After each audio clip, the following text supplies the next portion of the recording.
Welcome to Haunted Voice Channel. Before we get started, just a quick reminder, there are minimal ads in this video. If you enjoy the content, please hit the like button and subscribe. It really helps me create more stories for you. Also, I'd love to know where you're from and what time you're watching. I hope you enjoy the stories, and thank you so much for tuning in. Now, let's get started. I never expected this camping trip to go so wrong. It was supposed to be an escape from city life, a chance to reconnect with nature and clear my head. Just me, my buddy Jason, and the vast, endless woods. But those woods, they're not like other places. There's something there. Something that doesn't want you to leave once you step foot inside. It started out normal enough. We drove deep into the national forest, far from the usual tourist trails. Jason had done some research and found a remote campsite, nestled in a valley surrounded by towering pines. The park ranger at the entrance station gave us a strange look when we told him where we were headed. "You sure about that spot?" he asked, eyes narrowing beneath his wide-brimmed hat. His voice was low, gruff, like he'd smoked a pack a day for the last 20 years. "Yeah," Jason answered, not picking up on the tension. "That's the plan." The ranger scratched his beard, eyes flicking from me to Jason. "Not many folks go out that way. Just be careful, all right? Don't stray too far from camp, and if you see anything strange, well, it's best to leave it alone." His warning hung heavy in the air, but we brushed it off as small-town weirdness. After all, every place has its local legends, right? We drove on. The road narrowed as we ventured deeper, the trees growing denser and taller, blocking out the afternoon sun. The silence was almost oppressive, save for the crunch of tires on gravel and the occasional caw of a distant bird. We found the campsite just before dusk, a clearing surrounded by towering evergreens and thick underbrush. It was perfect, or so we thought. We set up the tent, started a fire, and cracked open a couple of beers. The air was cool, and the sky above us turned a deep, rich indigo as the stars blinked into view. It was peaceful. For the first time in months, I felt like I could finally breathe. That peace didn't last, and it started small. Around midnight, we heard rustling in the bushes, low and soft at first, but then growing louder. Jason shone his flashlight toward the trees, the beam cutting through the darkness. "Probably just a deer," he muttered, though he didn't sound convinced. The noise stopped. Silence again. We both laughed it off and settled back down by the fire, but I couldn't shake the feeling that we were being watched. The next morning we hiked deeper into the woods. We wanted to explore the area, get a feel for the land. But the deeper we went, the more off things felt. The forest was too quiet. No birds, no rustling leaves, just this eerie stillness, like the woods were holding their breath. I couldn't help but think back to what the ranger had said. We came across something strange about 2 hours in, tree trunks carved with strange symbols, crude shapes that looked like animals or people, but not quite. They were distorted, wrong. Jason snapped a few photos, but I urged him to move on. The hair on the back of my neck was standing up. I wanted to get out of there. That night, things got worse. The rustling came back, louder this time. It circled the campsite, moving quickly through the trees. Jason grabbed his flashlight, pointing it into the woods. I swear I saw something, just for a second. 2 glowing eyes reflecting in the light, low to the ground, watching us. I blinked, and they were gone. Jason didn't see it, but I know what I saw. We climbed into the tent, hoping the thin nylon would protect us from whatever was out there. Around 3 a.m., I woke up to the sound of footsteps, heavy, deliberate, circling the tent. Jason was still asleep, but I could hear it clear as day. Slow, crunching footsteps, followed by a low, guttural growl that sent a chill straight through me. I shook Jason awake. "Did you hear that?" He nodded, eyes wide. We sat there, frozen, listening as the footsteps continued. Then, something, or someone, dragged a claw, or maybe a hand, across the tent. slowly, deliberately. We grabbed our knives, not that they would do much, and waited. The sound stopped. We didn't sleep the rest of the night. As soon as the sun came up, we packed our gear and decided to get the hell out of there. But when we reached the trail, we realized something terrifying. The path was gone. The way we came in was now nothing but dense forest, trees where the trail had been. It didn't make sense. We weren't lost. This was the exact spot. We'd marked it. Panic set in. Jason pulled out his GPS, but it couldn't get a signal. We were trapped. We wandered for hours trying to find the road, but it was like the forest was shifting around us, leading us in circles. As the sun began to dip below the horizon, we saw him, the park ranger from the entrance. He was standing just ahead at the edge of a clearing, watching us. Relief washed over me. "Thank God," I muttered, rushing toward him. But Jason grabbed my arm, his face pale. "Wait," he whispered. "Something's wrong." The ranger was standing perfectly still, too still. His face was expressionless, his eyes empty.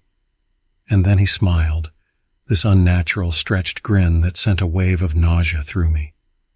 "Leaving already?" His voice was different now, distorted, almost echoing. We backed away slowly, but the ranger took a step forward.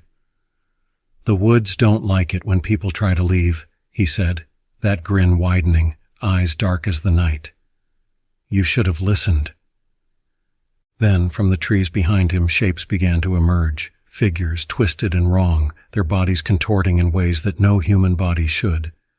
Their faces, if you could call them that, were a nightmare of jagged teeth and hollow eyes. Skinwalkers. Dogmen. Creatures from the darkest folklore. We ran.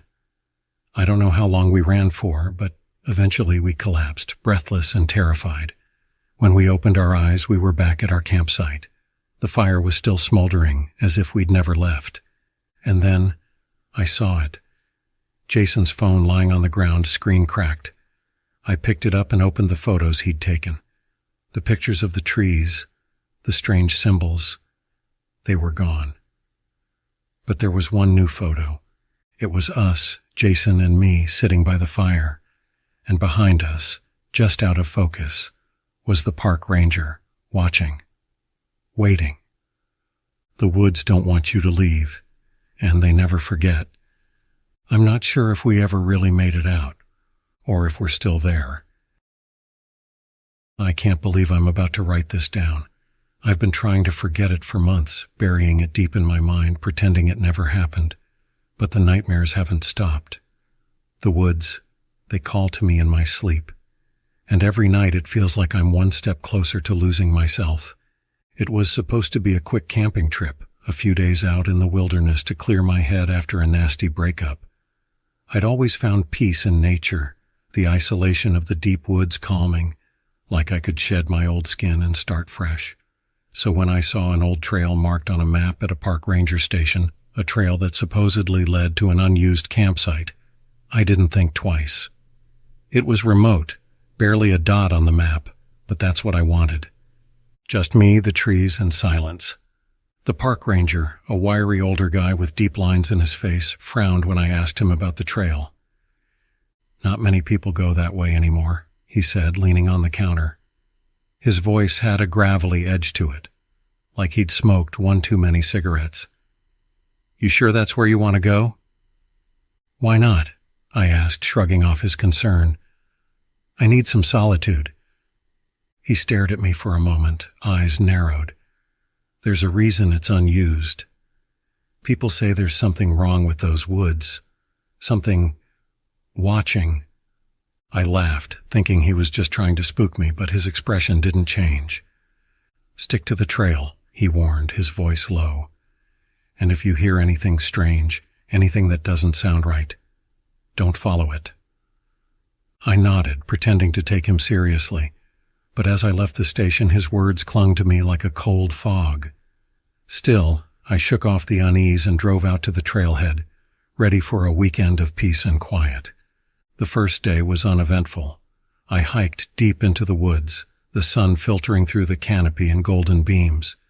The trail was narrow, barely there in some places, but I followed the faded markers and eventually found the campsite. It was just a small clearing surrounded by towering pines, a fire pit long abandoned in the center. Perfect. Just what I needed. I set up camp, gathered some firewood, and settled in for the night. As the sun dipped below the trees, the woods came alive with the sounds of nature. Crickets chirping, the distant call of an owl, the soft rustle of leaves in the breeze. It was peaceful, exactly what I'd come for.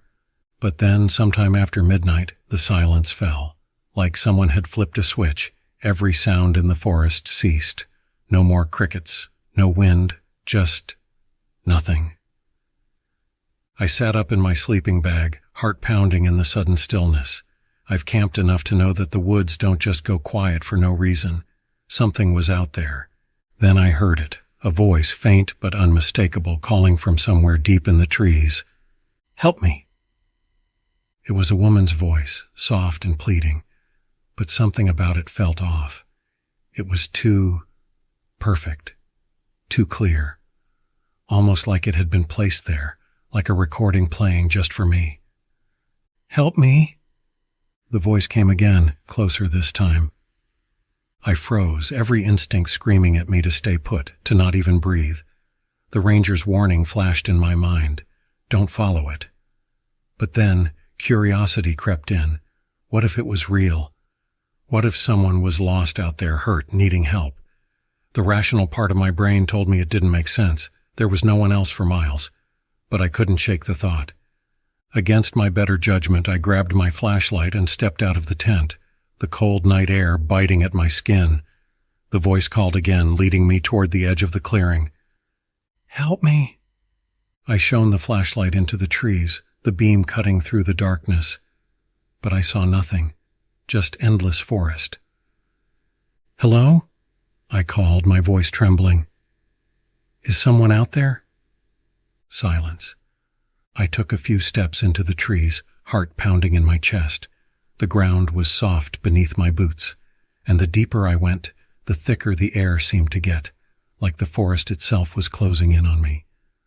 That's when I saw it, just ahead, barely visible through the thick trees. A figure. A woman standing in the shadows. She was facing away from me, her long dark hair hanging down her back, her clothes tattered and dirty. "Are you okay?" I asked, stepping closer. "Do you need help?" She didn't respond, didn't move. Something was wrong. Every instinct in me screamed to run, to turn back and get the hell out of there. But I couldn't stop myself. I was drawn to her, like a moth to a flame.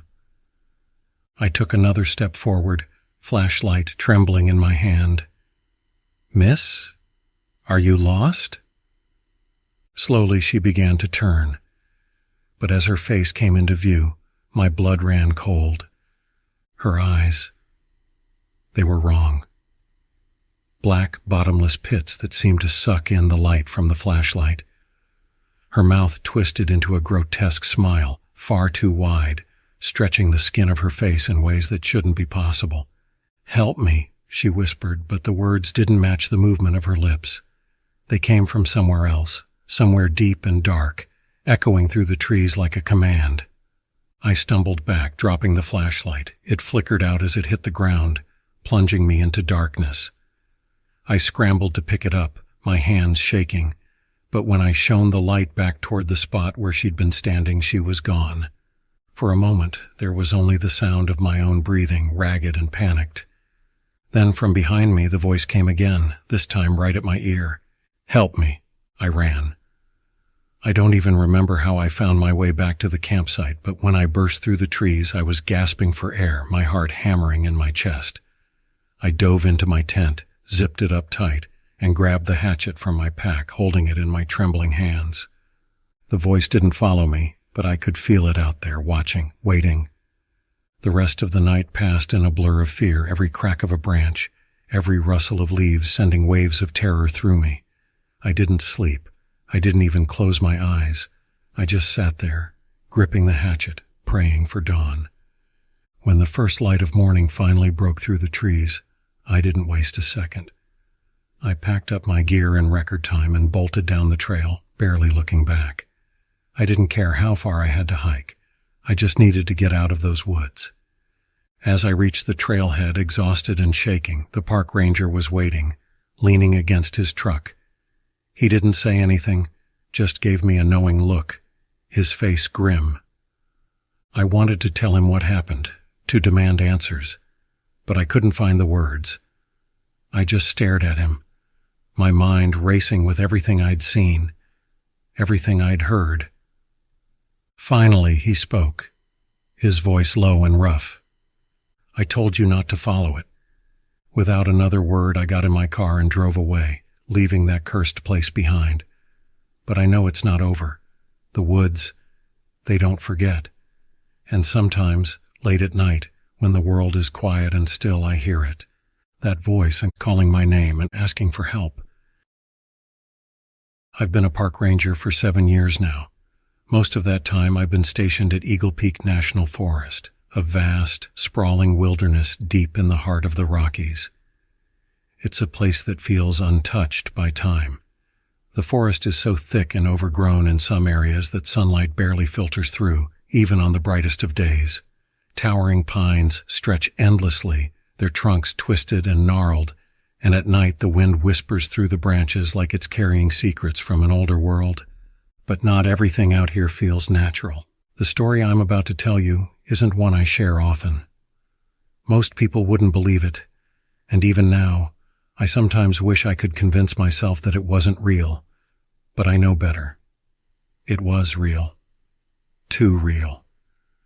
It was early October, and the season was winding down. Most tourists and hikers had packed up, leaving the park quiet. A few stragglers remained, the ones who liked to brave the late autumn chill, but for the most part it was just me in the woods. I was on the night shift, patrolling the less traveled trails, making sure no one got lost or stuck in the cold. We'd had reports of strange animal sightings.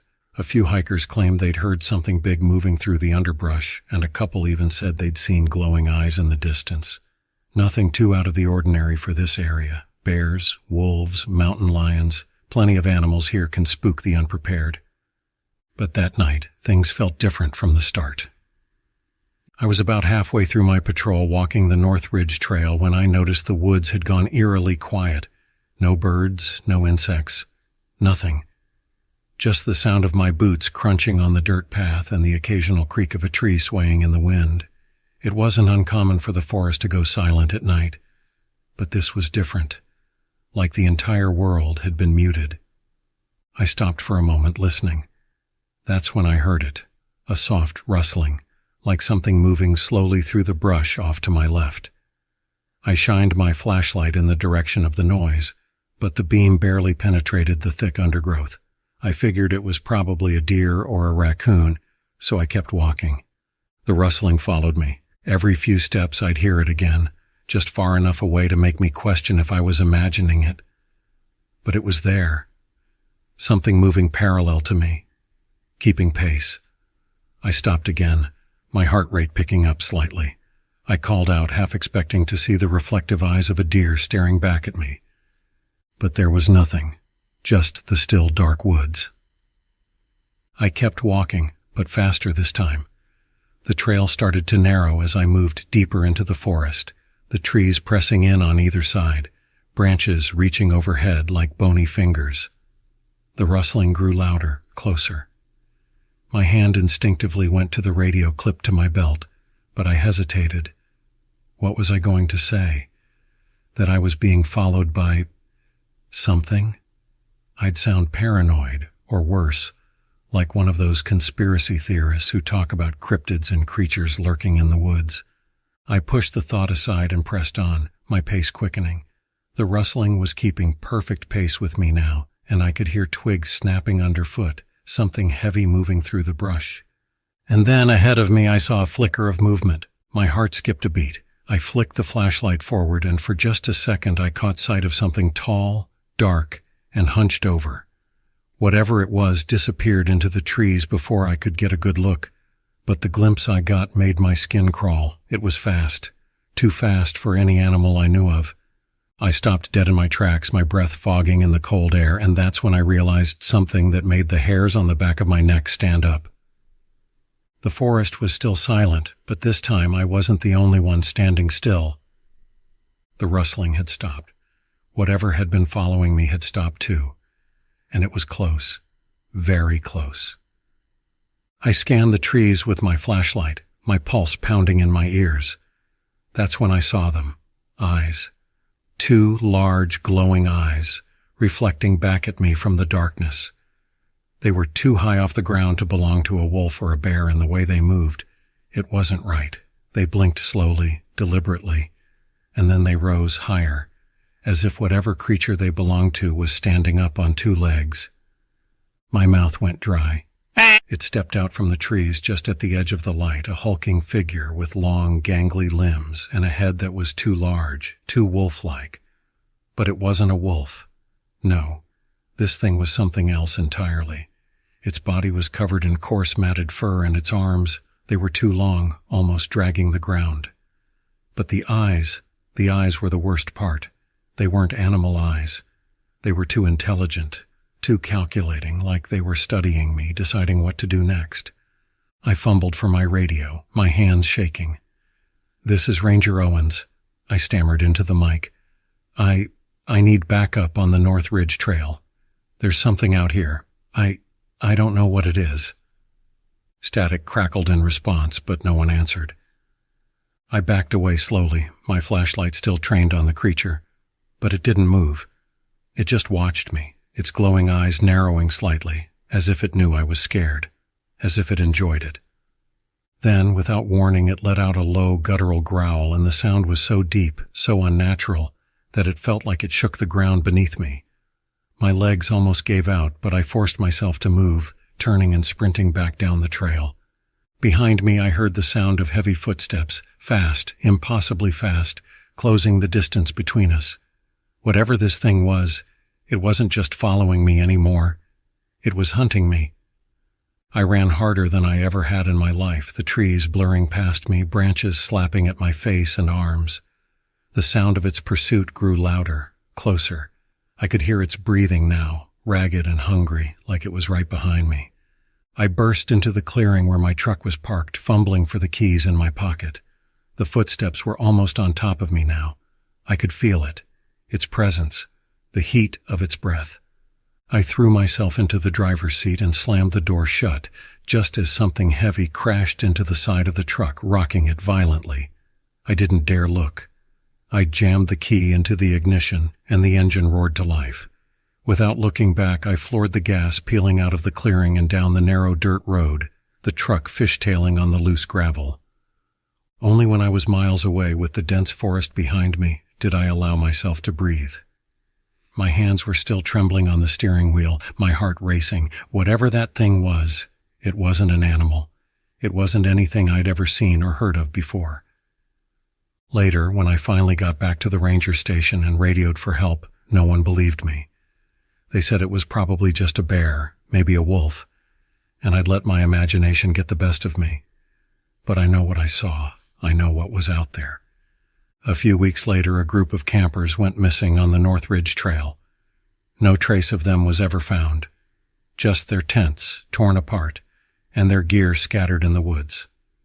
Sometimes late at night, when the wind is just right, I think I hear that growl again, deep and haunting, carried on the wind. And I know it's still out there. I didn't tell anyone where I was going. That was the beauty of solo camping. No schedules, no checking in, no distractions. Just me and the wild. Pinecrest Forest had always been one of my favorite places for this kind of trip. Deep, untamed woods that seemed to stretch on forever, with hidden lakes and quiet streams far from the tourist trails. I knew it well, or at least I thought I did. That weekend, I picked a spot far from the usual campsites, a place I'd scouted out on a hike a few years ago. No one would be around for miles. The isolation was thrilling at first, exactly what I wanted. I pitched my tent by a narrow creek, the water babbling softly under the orange and purple hues of the setting sun. As the evening rolled in, I felt a calm settle over me. I watched the fire crackle, listened to the sounds of the forest at dusk, crickets chirping, leaves rustling in the wind. Everything felt right, peaceful even. But that feeling didn't last long. It was around midnight when I first noticed the change. I had been lying in my tent, eyes half closed, when the forest sound suddenly stopped. It wasn't gradual. One moment, the woods were alive with insects and the soft croaking of frogs by the creek, and the next, silence. I sat up, ears straining. I've been in enough forest to know that silence isn't a good sign. Silence means something is wrong. Something bigger than the usual animals was out there. Something that had unsettled the entire forest. Grabbing my flashlight, I stepped out of the tent, scanning the trees. The beam cut through the dark, illuminating only the bare trunks of pines and the thick brush between them. Nothing moved, no sound. I called out, a soft, uncertain, "Hello?" But it felt absurd. I didn't expect anyone to answer. But something did. It started as a faint tapping, like fingers drumming on wood, coming from somewhere deeper in the forest. It was subtle at first, almost like it was mimicking the sound of branches creaking in the wind, but there was no wind, and the rhythm was too deliberate, too precise. Tap, tap, tap. I shone the flashlight in the direction of the noise, my pulse quickening. The tapping stopped. My breath hung in the air, clouding the beam of light. Then, just as quickly as it had stopped, it started again, closer this time. Tap, tap, tap. My heart raced. The tapping wasn't just a sound, it was a signal, something trying to get my attention, or worse, trying to communicate. I backed away slowly, the flashlight shaking in my hand. I had camped alone dozens of times, but this was different. This was wrong. I heard the sound of something moving through the underbrush, the crunch of leaves and twigs underfoot. It was coming toward me, deliberate and slow. I tried to focus the light, but the beam caught only glimpses of movement between the trees, just flashes of motion, too fast to make out. That's when I heard the voice. At first it was barely a whisper carried on the cold night air. "Help me." It was soft, pleading but broken like it hadn't been used in years. It came from the same direction as the tapping. "Who's there?" I shouted, my voice shaking. The woods swallowed the sound, offering no reply. Then, again, the voice, louder this time. "Help. Me." It was unmistakably human but distorted, wrong in a way that set every nerve in my body on edge. It didn't sound like someone in danger. It sounded like someone pretending to be in danger. The hairs on the back of my neck stood up as I realized the voice wasn't moving. It wasn't getting closer. It was just there, calling out. I didn't respond. My instinct screamed at me to leave, to pack up and get the hell out of there. But I couldn't. My feet felt glued to the ground, my body frozen between fear and curiosity. Then, from the corner of my eye, I saw it. A figure standing just at the edge of the flashlight's range, tall and thin, but not in any natural way. It was hunched, its body misshapen, as though it had been stretched too far. And it was looking at me, or at least I think it was. Its face was a blur, as though the darkness was distorting it, but I could feel its gaze. The figure shifted, its head tilting at an odd angle. The tapping started again, louder now, coming from all around me. The figure didn't move, but the tapping grew more frantic, faster, as if it was trying to match the rhythm of my racing heart. I turned and ran, the flashlight bouncing wildly in my grip as I sprinted back to my tent.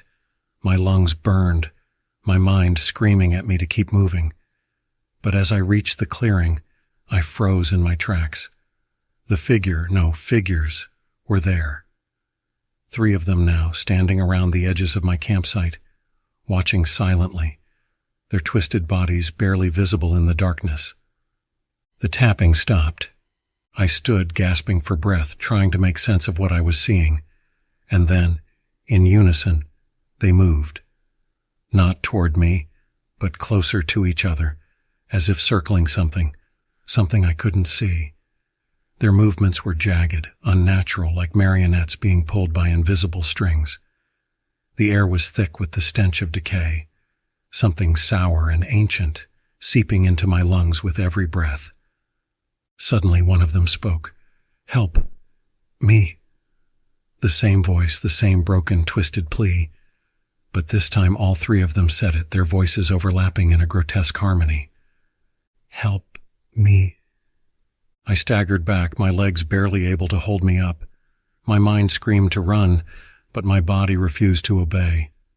The figures stepped closer to each other, their movements becoming more frantic, more erratic, until they were almost a blur of limbs and shadows. Then, just as quickly as it started, it stopped. The figures stood still, silent, their heads tilting in unison as they turned to face me. I couldn't breathe. I couldn't think. And then, they whispered, in perfect sync, "You shouldn't have come." The woods around me erupted in noise, twigs snapping, branches breaking, leaves rustling, and suddenly I was running. I don't remember making the decision to flee, but my legs carried me, adrenaline fueling every step. I didn't look back. I couldn't. I ran until the first light of dawn broke through the trees, my body aching, my mind racing with the images of what I'd seen. When I finally stumbled back to my car, panting and drenched in sweat, I glanced one last time at the edge of the forest. There was nothing there, no figures, no tapping, just the normal, peaceful sounds of the forest waking up. I never went back to Pinecrest Forest, and to this day I don't know what those things were or what they wanted. But sometimes, in the dead of night when I'm alone and the house is quiet, I hear it again. Tap, tap, tap. The hike into the backcountry was supposed to be a peaceful escape, a break from the relentless grind of city life. I needed to get away, to clear my head, so I packed my gear and headed out to one of the most isolated parts of the national park, miles from the nearest trailhead where you could walk all day and never see another person. It was perfect. The first day went smoothly. The trail was quiet, only the occasional bird call or distant rustle of animals in the brush. I set up camp just before sunset, in a small clearing nestled among towering pines. As the sun dipped below the horizon, the temperature dropped fast. The fire I built crackled and popped, filling the air with the comforting smell of wood smoke. For a while I just sat there, staring into the flames, letting my mind wander. The forest at night is a strange place, though. As darkness swallowed the landscape, the silence grew deeper, too deep. No crickets, no owls, nothing. Just the faint sound of the wind stirring the branches overhead. I tried not to think too much of it. Wilderness could be eerie, especially if you weren't used to it. I figured the animals had quieted down because they sensed a predator in the area, maybe a mountain lion or a bear. But still, the quiet pressed down on me in a way that was hard to ignore. That's when I heard the first noise. It started as a low, almost imperceptible hum, like distant machinery, growing louder and sharper by the second. I turned, scanning the darkened tree line, expecting to see headlights or a plane passing overhead. But there was nothing. And then, as quickly as it had come, the noise stopped. I shook it off, telling myself it was just the wind playing tricks. I tossed another log onto the fire and took a deep breath, watching the embers glow as the flames caught. I was alone. No one else was out here, I reminded myself. No one but me. But later that night, as I lay in my tent trying to sleep, I felt it again. That prickling sensation at the back of my neck, like I was being watched. I rolled over, pulling the sleeping bag tighter around me, listening. The fire outside was dying, the faint crackle of embers barely audible through the thin tent walls. The forest was still unnaturally quiet, too quiet. And then there was the sound of footsteps. Not the padded steps of an animal, but the deliberate, slow crunch of something, or someone, moving through the underbrush. My pulse quickened. I held my breath, straining to listen, hoping it was just a deer passing through. But the footsteps didn't sound like a deer. They sounded too heavy, too deliberate. I sat up in the tent, my breath coming shallow, eyes wide as I peered out through the small mesh window. The clearing was empty. The fire was just a smoldering pile of ash now, casting faint, flickering shadows. I could see the dark silhouettes of the trees surrounding me, standing like silent sentinels. But no people, no animals. I waited, heart thudding in my chest, listening as the footsteps stopped. Complete silence. After a few minutes, I convinced myself it was nothing. I must have imagined it. Maybe it was just the sound of my own movements rustling the fabric of the tent. That's when I heard the whisper. It was faint at first, almost like the wind, but as I listened closer, I could make it out. A voice, low and raspy, barely more than a breath. Come out. Every muscle in my body froze. My heart pounded in my ears, and for a moment, I thought I'd misheard. But then it came again, louder this time. Come out. Into the woods. I couldn't move. I couldn't breathe. My mind raced through every horror story, every urban legend I'd ever heard about people disappearing in the woods. The rational part of my brain screamed at me to stay put, to lock myself in the tent and wait for morning. But something primal, something deeper, wanted me to run. The voice came again, closer now. Come into the woods. Slowly, I reached for my flashlight, my hands shaking. I had to know what was out there. My fingers fumbled with the zipper of the tent, and as quietly as I could, I pulled it open just enough to shine the light outside. Nothing. The clearing was empty, just the dark shapes of trees and the faint glow of the dying fire. No people, no animals, no tracks in the dirt. I scanned the tree line, expecting to see someone lurking there, watching me. But there was nothing. The voice was gone. The footsteps were gone. But that feeling, that crawling, insidious sensation of being watched, lingered. I zipped the tent back up and lay there, wide awake, staring at the roof of the tent, my heart still racing. Sleep wasn't going to come easily that night. Hours passed. I must have dozed off eventually because I woke to the sound of something scraping against the tent. I bolted upright, my hand gripping the flashlight again. My breath came in shallow gasps as the scratching continued, circling the tent slowly, methodically. Whatever was out there, it was close. So close I could hear it breathing, slow and steady. Scratch, scratch. I couldn't take it anymore. I yanked the flashlight on and unzipped the tent in one swift motion, shining the beam into the darkness. Again, nothing. The clearing was empty, the trees swaying gently in the wind. But then, just beyond the reach of the light, I saw it. A figure standing just at the edge of the trees. It was tall, too tall to be human, its limbs impossibly long and thin. It stood there, completely still, its head cocked to one side, watching me with eyes that glowed faintly in the dark. I stumbled backward, falling out of the tent, scrambling to get away. But the figure didn't move. It just watched, unblinking, as if it was waiting for me to make the next move. I fumbled for my backpack, grabbing the first thing I could find, my hatchet, and held it out in front of me, heart pounding in my throat. But still, the thing didn't move. And then it spoke. In that same raspy, whispering voice, "Come into the woods." I didn't think, I just ran. I don't remember much of the sprint through the forest, branches whipping at my face, roots tangling at my feet, but I ran until my legs gave out, until the darkness of the trees swallowed me whole.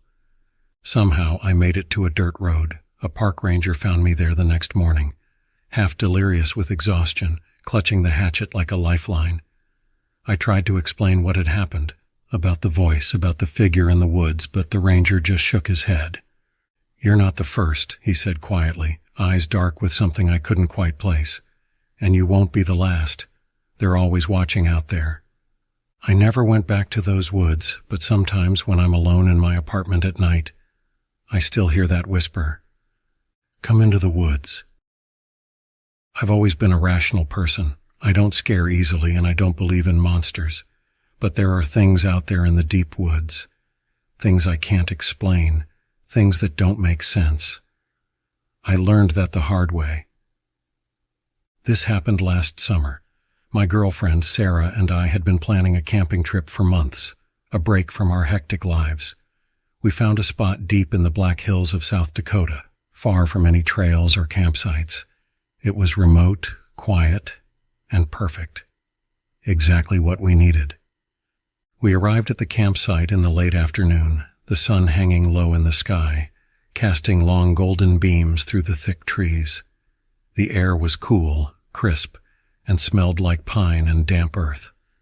We set up the tent, gathered firewood, and settled in for what we thought would be a peaceful night under the stars. The first strange thing happened as we were eating dinner by the fire. The forest around us, which had been alive with the sounds of birds and rustling leaves, suddenly went silent. No wind, no animals, just nothing. I've heard the woods go quiet when there's a predator nearby, Sarah said, looking around, her voice hushed. She tried to laugh it off, but there was a nervous edge to her tone. Probably just a coyote or something, I replied, trying to sound reassuring, though the silence unnerved me too. But it was more than that. The quiet wasn't natural. It was oppressive, like the woods themselves were holding their breath. That's when I noticed it, the distinct feeling that we weren't alone. I can't explain it, but it was like the trees had eyes. Every shadow, every darkened crevice between the branches felt like it was hiding something just beyond sight. But I pushed the feeling down. There were no other campsites nearby, no trails, no people for miles. It was just us, and I was overreacting. Or so I thought. After dinner, we sat around the fire talking, trying to enjoy the evening. But the quiet persisted, and it made everything feel wrong. The flames flickered weakly, and no matter how much wood I added, they barely seemed to brighten the darkness. It was like the night itself was swallowing the light. "Do you hear that?" Sarah asked suddenly, her voice barely more than a whisper. I listened. At first I heard nothing, just the soft crackle of the fire. But then, faintly, I caught it, a low, distant hum. It wasn't wind or the rustling of leaves. It was something else, something mechanical almost. It made my skin crawl. "Maybe it's a plane or something," I said, though I knew that didn't make sense. We were too far out for that, and the sound was too low, too strange. Then came the tapping, and it started slow, faint, like someone gently knocking on wood coming from the trees just beyond the light of our fire. Tap, tap, tap. At first I thought it might be a woodpecker, but the rhythm was too deliberate, too spaced out, like someone or something was mimicking the sound. Sarah grabbed my arm, her eyes wide. "That's not an animal," she said, her voice trembling. I stood up, grabbing the flashlight and shining it into the trees. "Hello?" I called out, but the moment the light swept through the darkness, the tapping stopped. The trees stood still, their gnarled branches swaying slightly in the night breeze. Nothing moved. Nothing answered. I stood there, my heart racing, listening, but the tapping didn't return. "Maybe we should just go to bed," Sarah suggested after a long pause, her voice tight with fear. I agreed, even though every instinct screamed at me to stay awake, to keep watch. But what was I going to do? Stand guard all night because of some weird noise? So we crawled into the tent, zipped ourselves in, and tried to sleep. I don't know how long I lay there, staring at the roof of the tent, listening to the silence. Every little creak or rustle made me jump. But eventually, exhaustion took over, and I started to drift off. That's when I heard it, Sarah's voice. She was outside the tent, calling my name, softly, almost sweetly, like she was trying to coax me out. "Come here," she whispered. "I want to show you something." I froze, My blood turned to ice in my veins. Sarah was lying right next to me, her breathing slow and steady. I could feel the warmth of her body against mine. The voice called again, a little louder this time, still soft, but with an edge of impatience. "Come here, please. I need you." I didn't move. My heart was pounding so hard I thought it might wake her, but I couldn't even muster the courage to shake her awake. I just lay there, paralyzed, listening. The voice circled the tent, slow, deliberate. "I know you can hear me." I squeezed my eyes shut, praying it would stop, praying it wouldn't try to come inside. And then, silence. It felt like hours passed before I finally opened my eyes again. The darkness in the tent was suffocating, but I could hear Sarah breathing beside me, still asleep. Whatever it was, it had gone. The rest of the night was a blur of half-sleep and constant fear. I woke at every sound, every movement. I thought about unzipping the tent, about grabbing our things and running for the car, but I couldn't bring myself to move. All I could do was wait for morning. When the sun finally rose, it was as if nothing had happened. The woods came back to life, birds chirping, leaves rustling in the wind. Everything was normal again, but I wasn't fooled. I knew something had been out there. We packed up quickly, neither of us saying much, but I could tell Sarah had heard it too. She looked pale, shaken, but like me, she wasn't ready to talk about it. As we hiked back to the car, I couldn't shake the feeling that we were being watched. Every now and then, I'd catch a glimpse of movement in the corner of my eye. Just a shadow, a figure slipping behind the trees. But every time I turned to look, there was nothing there. Just the silent forest, stretching endlessly in every direction. We made it back to the car by late afternoon. As we loaded up and drove away, I felt a strange sense of relief wash over me, like we had just narrowly escaped something we weren't supposed to see. But as we pulled onto the road, I glanced in the rearview mirror one last time. Standing at the edge of the tree line was a figure, tall, thin, its body twisted and wrong, like it didn't quite belong to this world. And though it had no face, I knew it was watching us, waiting for the next time someone would wander too deep into its woods. I haven't been camping since. I don't know if I ever will again. I've spent most of my life in the woods. I'm a ranger by trade, but more than that, the wilderness is where I feel most at peace. There's something comforting about the isolation, the towering pines, and the sounds of nature. I've hiked every inch of this park, camped in places no one else has, and encountered wildlife that would send most folks running. So, when I got assigned to a remote area of the park, far from the main trails, it was supposed to be just another routine patrol. The locals call it Dead Man's Hollow. It's an old stretch of forest, untouched for decades. There's a story about a hiker who disappeared out here back in the 70s, never found a body. People love to gossip, but I've never put much stock in those tales. Still, the area's remote, deep woods even for a seasoned ranger like me. It's the kind of place where the trees close in on you, swallowing every bit of light, every sound, except for what the forest chooses to reveal. I arrived just before dusk, planning to spend the night and hike back out in the morning. The deeper I went, the more oppressive the air became. It wasn't just the thickness of the trees or the lack of a trail. It felt like the woods were holding their breath. I dismissed it as my imagination. This wasn't my first time dealing with the unnerving silence of the wilderness.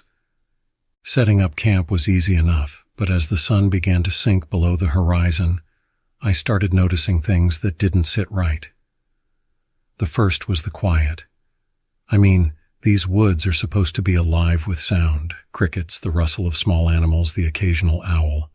But there was nothing, not a single chirp, just the soft whistle of wind moving through the branches, but even that felt off, like the wind itself didn't belong here. Then there was the smell, faint at first, like something rotting far off, carried on the breeze. It didn't register as anything dangerous at the time, but it lingered at the edge of my awareness, mixing with the damp, earthy scent of the forest floor. I figured an animal had died nearby, and the breeze was just carrying the stench. As the fire crackled and the night set in, I started hearing something in the distance. Footsteps, or at least what I thought were footsteps. They were slow and deliberate, too heavy to be an animal, but too quiet to be a person confidently walking through the brush. I grabbed my flashlight, scanning the tree line, but saw nothing except the dark, tangled shapes of trees stretching on forever.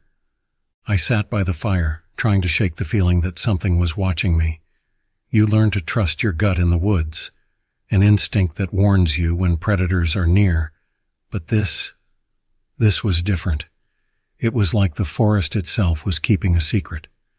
Every so often I'd catch a glimpse of movement just at the edge of my vision, but every time I turned my head, it was gone. That smell came back, stronger now. It was closer, and I couldn't ignore it anymore. It wasn't just something dead. It was something foul, wrong in a way that made my stomach turn. I felt eyes on me again, and that's when I heard it. Low, guttural breathing, barely audible above the fire's crackle. It wasn't my own breath. I wasn't imagining this. I stood up, scanning the perimeter again with my flashlight. The beam caught on something. 2 glowing eyes, reflecting the light from deeper in the woods, just beyond the reach of the fire. I froze, heart racing, as the eyes vanished into the underbrush without a sound. Whatever it was, it moved like a ghost. There, 1 second, gone the next. I've seen wolves, bears, even mountain lions, but this didn't feel like any animal I've ever encountered. I could hear those footsteps again, circling the campsite, slow and methodical, like it was testing me, waiting. I tried to convince myself it was just my mind playing tricks, but every hair on my body stood on end. Something was out there. Something that didn't belong in these woods. That's when I heard the voice. It was faint at first, barely more than a whisper, but unmistakable. Help. Me. It echoed from the trees, distorted, like it was being carried on the wind. It sounded human, but there was something off. Something that twisted my gut with primal fear. The words came again, clearer this time. Please, help me. I grabbed my radio, but it was dead, not even static. My gut told me to stay by the fire, but against my better judgment, I took a few steps toward the sound. I couldn't shake the feeling that it was a trap, but some part of me, a stupid, reckless part, needed to know. As I moved deeper into the woods, the smell grew overpowering, choking. That's when I saw it. A figure hunched over in the dark. My flashlight flickered, and for a split second, I saw it clearly. It was no person.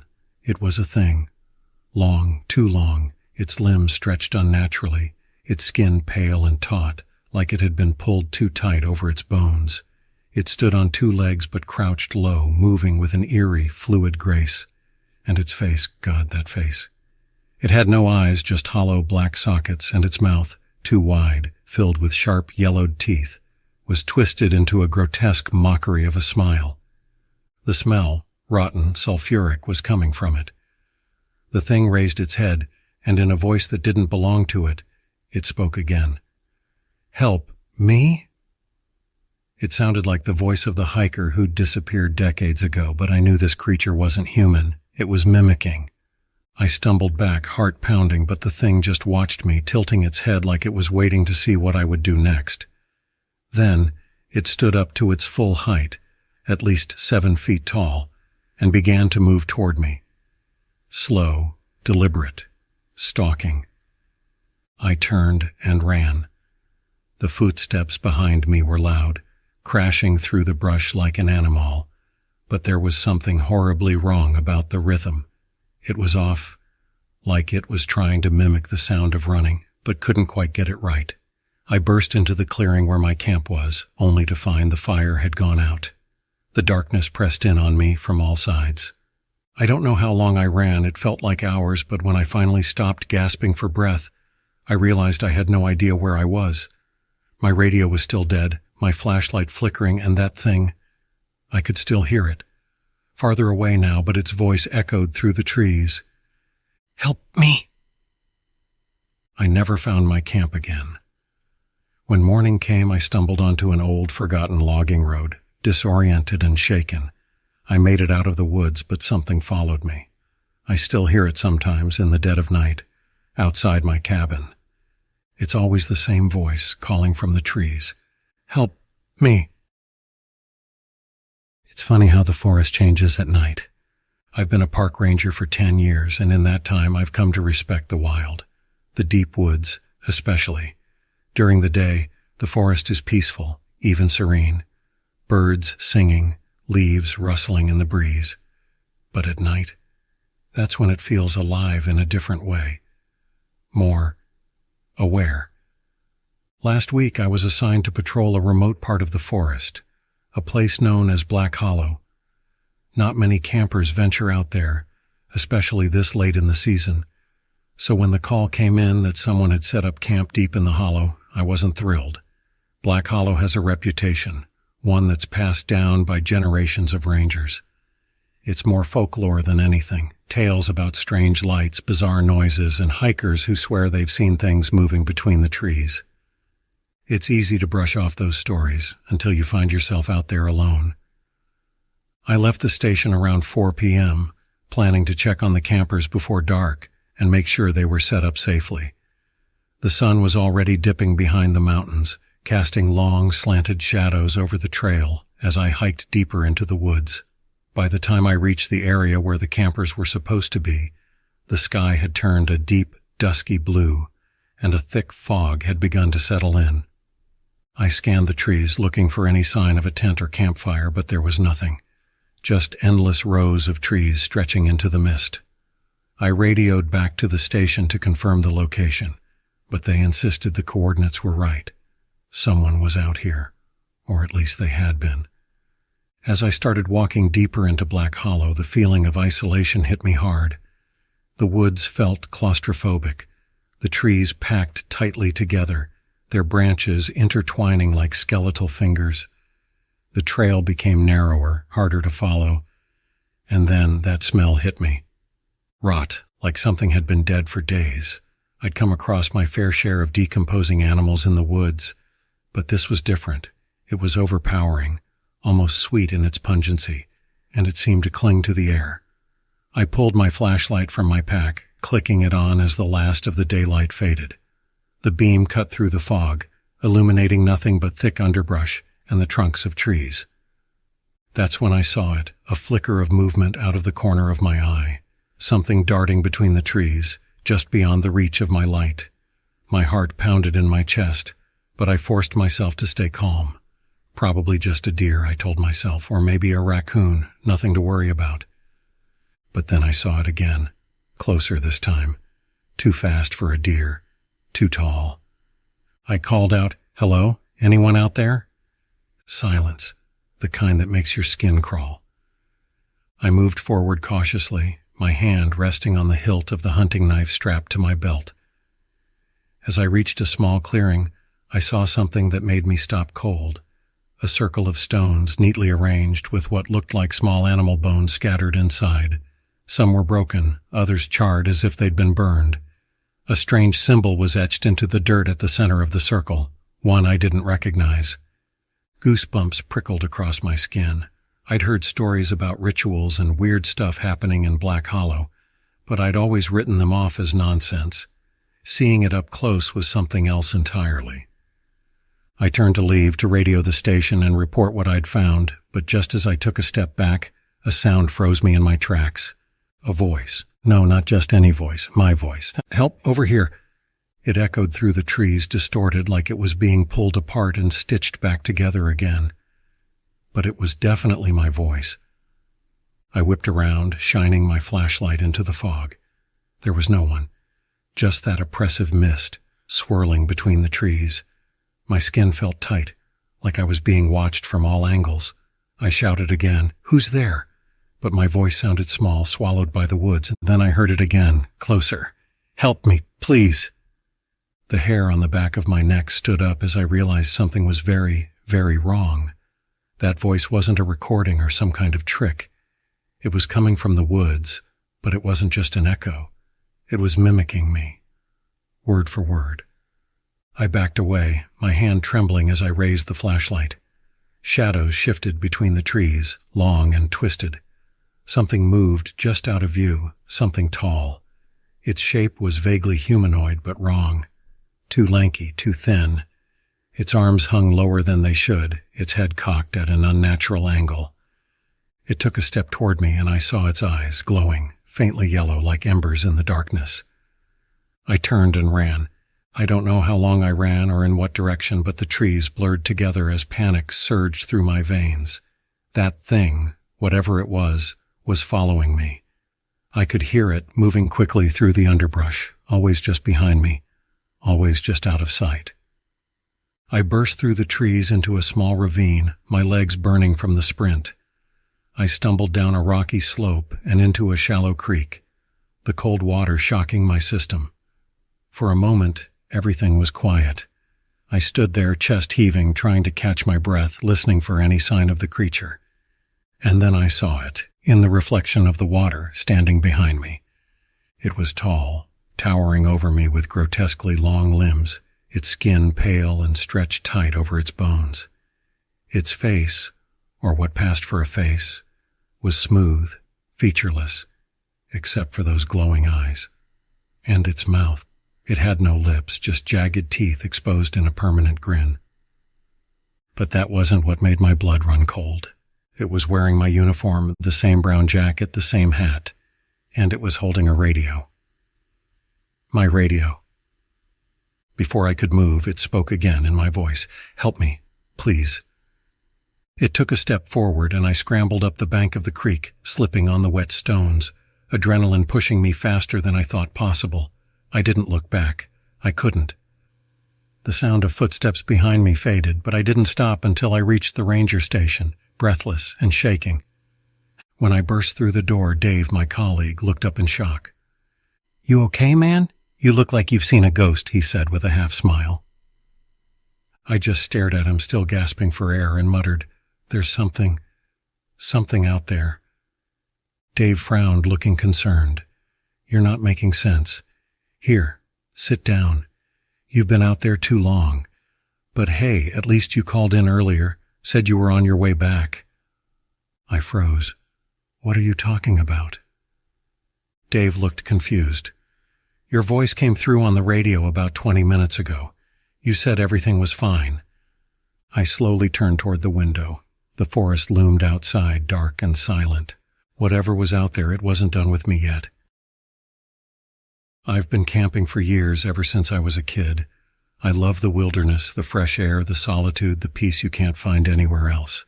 It's always been my way of escaping the noise of life, but after what happened on my last trip, I'll never go into the woods alone again. I had planned a solo camping trip, something I'd done a dozen times before without a problem. There was a remote lake about 10 miles deep into the national forest that I'd heard was perfect for fishing, but few people ever made the hike out there. It sounded like the perfect getaway. The trail was longer than I expected, winding through dense patches of forest, the path nearly disappearing at points. I had to use my map and compass more than once to make sure I wasn't lost. But the quiet, the sheer isolation, was worth it. I didn't see another soul the entire hike. When I reached the lake, it was everything I'd hoped for. Clear, still water reflecting the deep blue sky and the towering pines surrounding it. I set up camp by the shoreline, got a fire going, and spent the afternoon fishing in blissful silence. The only sounds were the occasional splash of fish jumping and the wind rustling through the trees. As the sun began to set, turning the sky a fiery orange, I noticed something odd. Across the lake, maybe 100 yards away, there was movement between the trees. I couldn't see it clearly, but there was definitely someone or something out there. At first I figured it was another camper, though I hadn't seen anyone else on the trail. Still, it wasn't unheard of for people to come out here. I raised my hand, waving to whoever it was, but there was no response. The figure stopped moving for a moment, just standing there at the edge of the tree line, barely visible in the fading light. I felt a strange chill creep up my spine. Maybe they hadn't seen me. I didn't think much of it at first and went back to tending the fire, figuring they'd keep their distance if they knew I was here.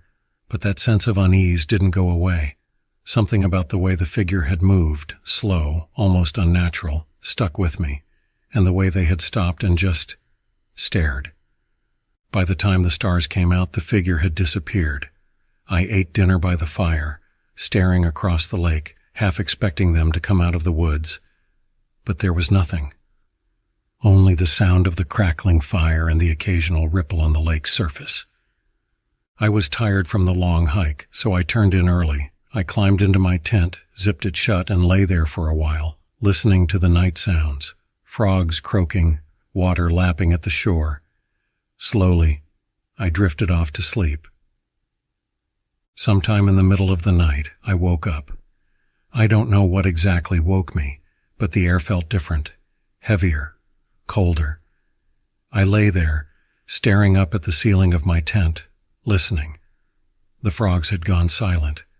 The only sound was the wind, which had picked up, making the trees sway and groan in the dark. And then I heard it. Footsteps. Slow, deliberate footsteps outside my tent. At first I thought it might be an animal, a deer maybe, or something larger, moving cautiously near my campsite. But the footsteps were too heavy, too even.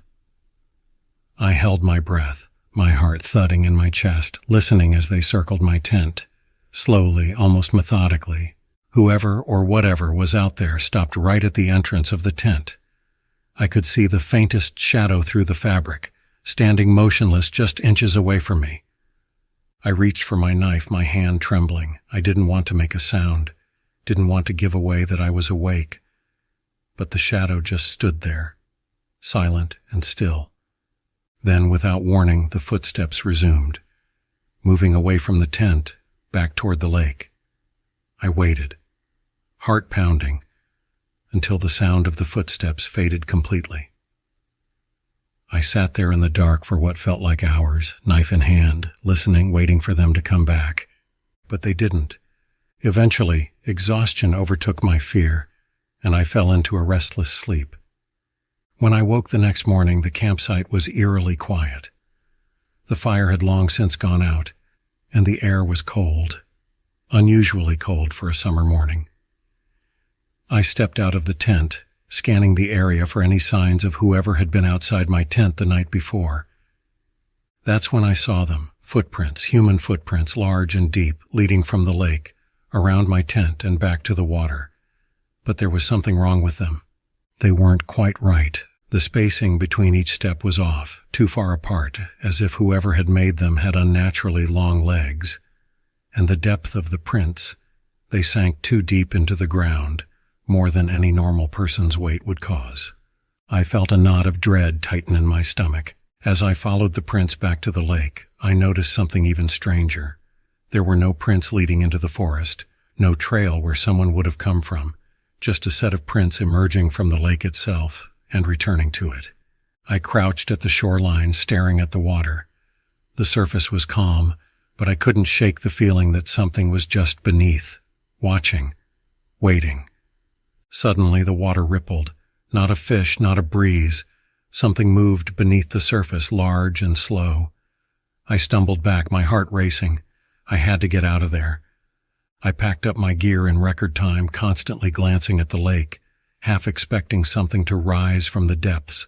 By the time I started hiking back, the sun was barely over the horizon, casting long shadows through the trees. But even in daylight, the forest felt wrong, too quiet, too still. Hours passed as I made my way back to the trailhead, the unease growing with every step. I kept looking over my shoulder, certain I was being followed. But every time I stopped to listen, there was nothing, just the trees and the wind. Finally, I reached my car, threw my gear in the back, and sped out of there without looking back. It wasn't until I got home that I noticed something strange. As I unpacked my bag, I found a small, smooth stone wedged into one of the side pockets. I hadn't put it there. It was black, almost polished, with a strange symbol etched into its surface, something that looked ancient, almost like a rune. I threw it away, but that night as I lay in bed, I dreamed of the lake, of figures rising from the water, tall and thin, with hollow eyes and mouths that stretched too wide, beckoning me to come back. And in the distance, over the soft lapping of the water, I could hear them whisper, "We are always watching." I haven't gone camping since, but sometimes late at night I still hear that whisper, drifting through the stillness of my apartment. We are always watching, and I know deep down that the lake is waiting. I always loved the woods. Growing up in a small town nestled against the edge of a vast forest, the wilderness had always felt like home to me. The trees, the wildlife, the peace, it all offered an escape from the stress of everyday life. So when I had a long weekend off work, I decided to go on a solo camping trip deep in the Pine Ridge Forest. I'd been there a few times before, but this trip was different. This time I wanted to go farther, off the beaten path, to a secluded part of the forest I'd heard about but never visited. It was supposed to be pristine, untouched. The drive to the trailhead was uneventful, the air crisp and cool as I set off into the wilderness with nothing but my pack and a sense of freedom. By midday, I'd hiked farther than I ever had before. The trails had long disappeared, leaving me to rely on my compass and the map I'd picked up from the ranger station earlier that morning. Speaking of rangers, I had a strange encounter at the station. The guy behind the desk looked at me for a long moment when I told him where I was headed. He didn't say much, but I could tell he was thinking something. "Just be careful out there," he finally said, almost too casually. "It's easy to get lost if you're not familiar with the terrain." I assured him I was prepared. I've camped alone plenty of times, but as I was leaving, I thought I saw him glance out the window into the woods behind the station. He had that look, like he knew something I didn't. I shook it off. I wasn't superstitious, and I wasn't easily spooked. The forest was beautiful, dense with tall pines that blocked out most of the afternoon sun. The deeper I went, the more the feeling of isolation set in. No cell service, no people, just the sound of the wind through the branches and the occasional rustling of wildlife in the underbrush. By evening, I found the perfect spot to set up camp, a small clearing beside a creek, the only sound being the trickle of water. As I pitched my tent, I couldn't help but feel that creeping sense that something was off. Not wrong exactly, just strange. The air felt thicker here, more still. The usual noise of the forest seemed distant, muffled. Night fell quickly. I sat by the fire eating a simple meal and enjoying the quiet. But it wasn't long before the silence grew unnerving. There was an edge to it, like the forest was holding its breath. No crickets, no distant owls, just nothing. I tried to ignore it, focusing on the crackle of the fire and the warmth it provided. But then I heard it, a faint sound like branches snapping, far off in the distance. At first I thought it was an animal, maybe a deer or a bear, but then it happened again, closer and again, louder this time, like something was walking through the woods, slowly, methodically. I froze, listening, my eyes scanning the darkness just beyond the firelight. "Hello?" I called out, my voice sounding small in the vast emptiness. No response, just the sound of more footsteps, closer now, circling. The hair on the back of my neck stood up. I stood and grabbed my flashlight, sweeping the beam across the tree line. Nothing, just shadows. But I knew something was out there, watching. I sat back down by the fire, trying to shake the feeling, but it stayed with me. That primal, instinctive fear. I couldn't explain it, but I felt like I wasn't alone anymore. Like the forest itself was awake, aware of me. I decided to turn in early, hoping the feeling would pass. I zipped myself into my tent, leaving the fire burning low outside. Sleep didn't come easily. Every time I started to drift off, I'd hear something, soft rustling, distant snaps, and always that feeling of being watched. Hours passed. Then, in the dead of night, I woke to the sound of heavy breathing. Not my own. It was outside the tent, low and steady, like something massive was just feet away. My heart pounded in my chest as I reached for the flashlight, flicking it on. The beam shone through the thin fabric of the tent, casting long shadows. The breathing stopped. I held my breath, waiting, listening. After what felt like an eternity, I heard something moving away from the tent, back into the trees. Slow, deliberate steps. I didn't sleep after that. I just lay there listening to the forest, trying to convince myself it was just an animal passing through. But deep down, I knew it wasn't. Morning came, and with it a sense of relief. The daylight made everything seem less threatening. Still, I couldn't shake the memory of that breathing. I decided to cut my trip short. Something was wrong here. Something I couldn't explain. As I packed up my gear, I heard a voice behind me. Heading out early, I jumped, spinning around to see the park ranger from the station standing at the edge of the clearing. But something was off about him. His clothes were the same, but his face, his expression didn't quite match. It was as if he was trying too hard to appear friendly, his smile too wide, his eyes too unblinking. "Yeah," I said, forcing a smile. "Just thought I'd get an early start." He nodded slowly, but his gaze never left mine. "Good idea. This part of the forest, it can be unpredictable."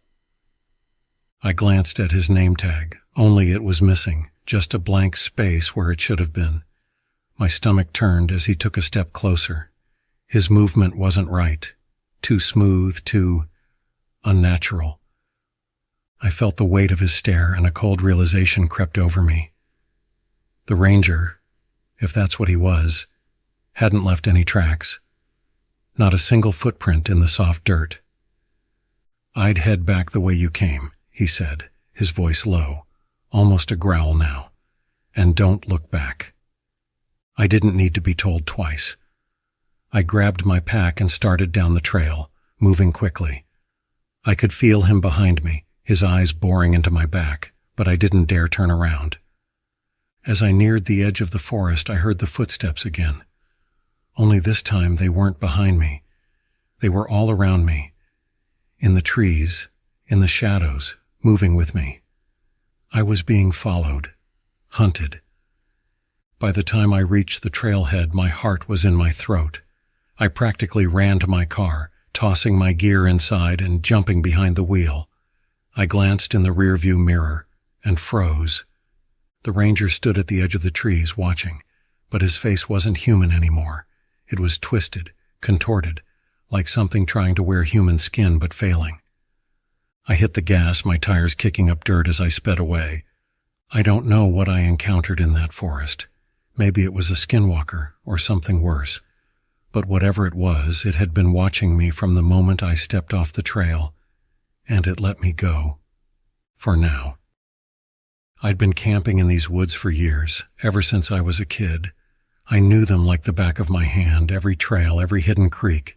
But this time something felt off. Maybe it was the cold, sharper than usual for late October, or maybe it was the quiet. Too quiet. I'd been out with my buddy Jake, just a weekend trip, nothing fancy. He was back at camp, getting the fire going while I ventured deeper to collect more firewood. We weren't far from the trailhead, maybe half a mile, but once the sun began to set, the forest shifted. The trees grew darker, thicker. Even the smell in the air changed. Something damp, rotten. The kind of smell that makes the hair on your arms stand up. I picked up a few more branches and started back toward camp when I heard it, a low growl. Not close, but close enough to make me stop dead in my tracks. My heart thudded in my chest, and I stood still, listening. It came again, this time closer. A deep guttural snarl from somewhere in the shadows. I turned, scanning the trees, my eyes trying to adjust to the growing darkness. "Jake?" I called out, hoping maybe he was messing with me, but there was no reply. Just the wind rustling the leaves overhead. Then I saw something move, a figure, tall and hunched, stepping between the trees about 30 yards away. It was too big to be a person, but it walked on 2 legs, its movements unnatural, jerky, like it didn't belong. I squinted, trying to make sense of what I was seeing, but as soon as it came into view, it was gone, swallowed up by the woods. My breath caught in my throat. I've been hunting all my life. I know what's out here. That thing, whatever it was, wasn't normal. I gripped the bundle of firewood tighter, telling myself to get back to camp. The faster, the better. The walk back felt longer than it should have, like the trees had shifted while I was gone. Every step, I felt like something was behind me, watching, following. The forest seemed to close in around me, the path barely visible in the dimming light. I kept looking over my shoulder, but I saw nothing, just dark shapes in the distance, barely moving, as if they were alive but frozen in place. By the time I reached camp, the fire was crackling, but Jake was nowhere to be seen. I dropped the wood and called out for him again. Silence, just the fire popping and the wind through the trees. "Jake?" I yelled louder, but the only answer was that same growl, this time so close it seemed to rumble from behind the tent. My heart raced as I fumbled for my flashlight, shining it into the trees. The beam swept across the trunks, illuminating nothing but branches and leaves, their shadows dancing eerily in the flickering firelight. But then I saw it again. The figure. Closer now, its eyes reflecting the light back at me. 2 glowing orbs, staring, unblinking.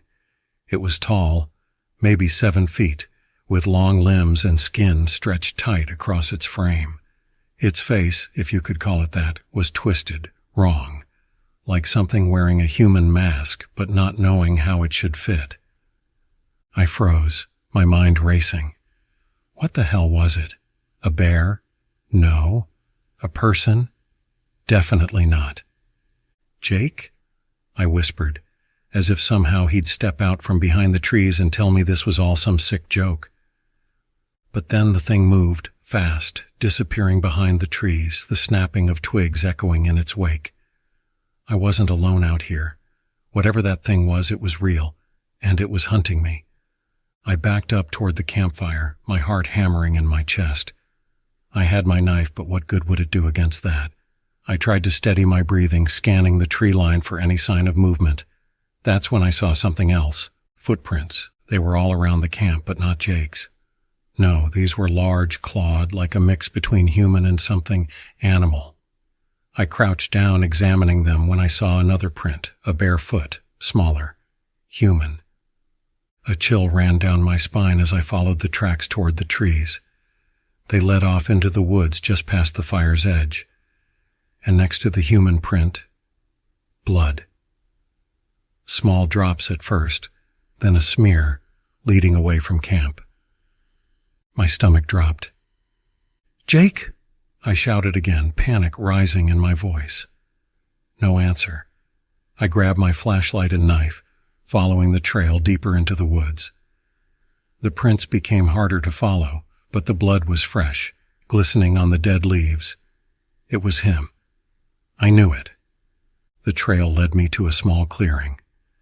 That's when I saw him. Jake was standing at the edge of the clearing, his back to me. His clothes were torn, covered in dirt and blood. Relief washed over me as I rushed forward, calling his name. But then he turned around. It wasn't Jake. The thing that faced me had Jake's body, but its eyes were wrong, milky, vacant, and its mouth too wide, stretching unnaturally into a grin, the corners of his lips splitting, revealing jagged teeth where there shouldn't be any. I stumbled back, horrified, as it took a step toward me, its movements jerky and unnatural, like a puppet on strings. The thing wearing Jake's skin tilted its head, studying me, its voice coming out in a garbled, distorted version of my friend's. "Don't run." I did the opposite. I sprinted back through the trees, not caring about the branches that tore at my clothes, my skin. Behind me, I heard it moving, faster than any human should be able to, crashing through the underbrush. The growling started again, louder, closer, but now mixed with a sound I will never forget. The sound of laughter, warped and wrong.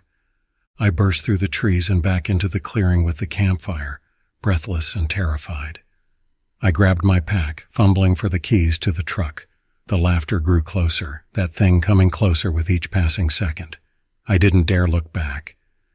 As I sped out of the woods, I saw them in the rearview mirror. Figures, tall and thin, standing just at the tree line, watching, waiting. Too many of them, their eyes glowing in the darkness, reflecting the tail lights as I tore down the dirt road. I didn't stop until I was miles away. The next day when I reported Jake missing, the rangers just looked at me with those same empty eyes. People disappear out there, one of them said, his voice flat, emotionless. It's just the way of the woods. I never went back. But sometimes late at night I still hear the laughter. There's something about the woods at night that feels ancient. Older than the trees, older than the earth itself. Like something waits there, hidden beneath the roots, watching, listening. I never used to believe that.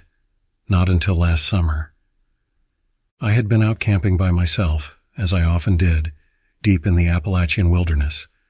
It was supposed to be a weekend of quiet. No people, no distractions, just me, a tent, and the forest. I'd hiked far enough that I was sure no one else was around, finding a small clearing where I could set up my tent. By the time dusk started to settle, the sky was awash of deep purples and oranges, and the air was still. I had a small fire going, the warmth flickering against the encroaching shadows. The forest felt quiet, too quiet.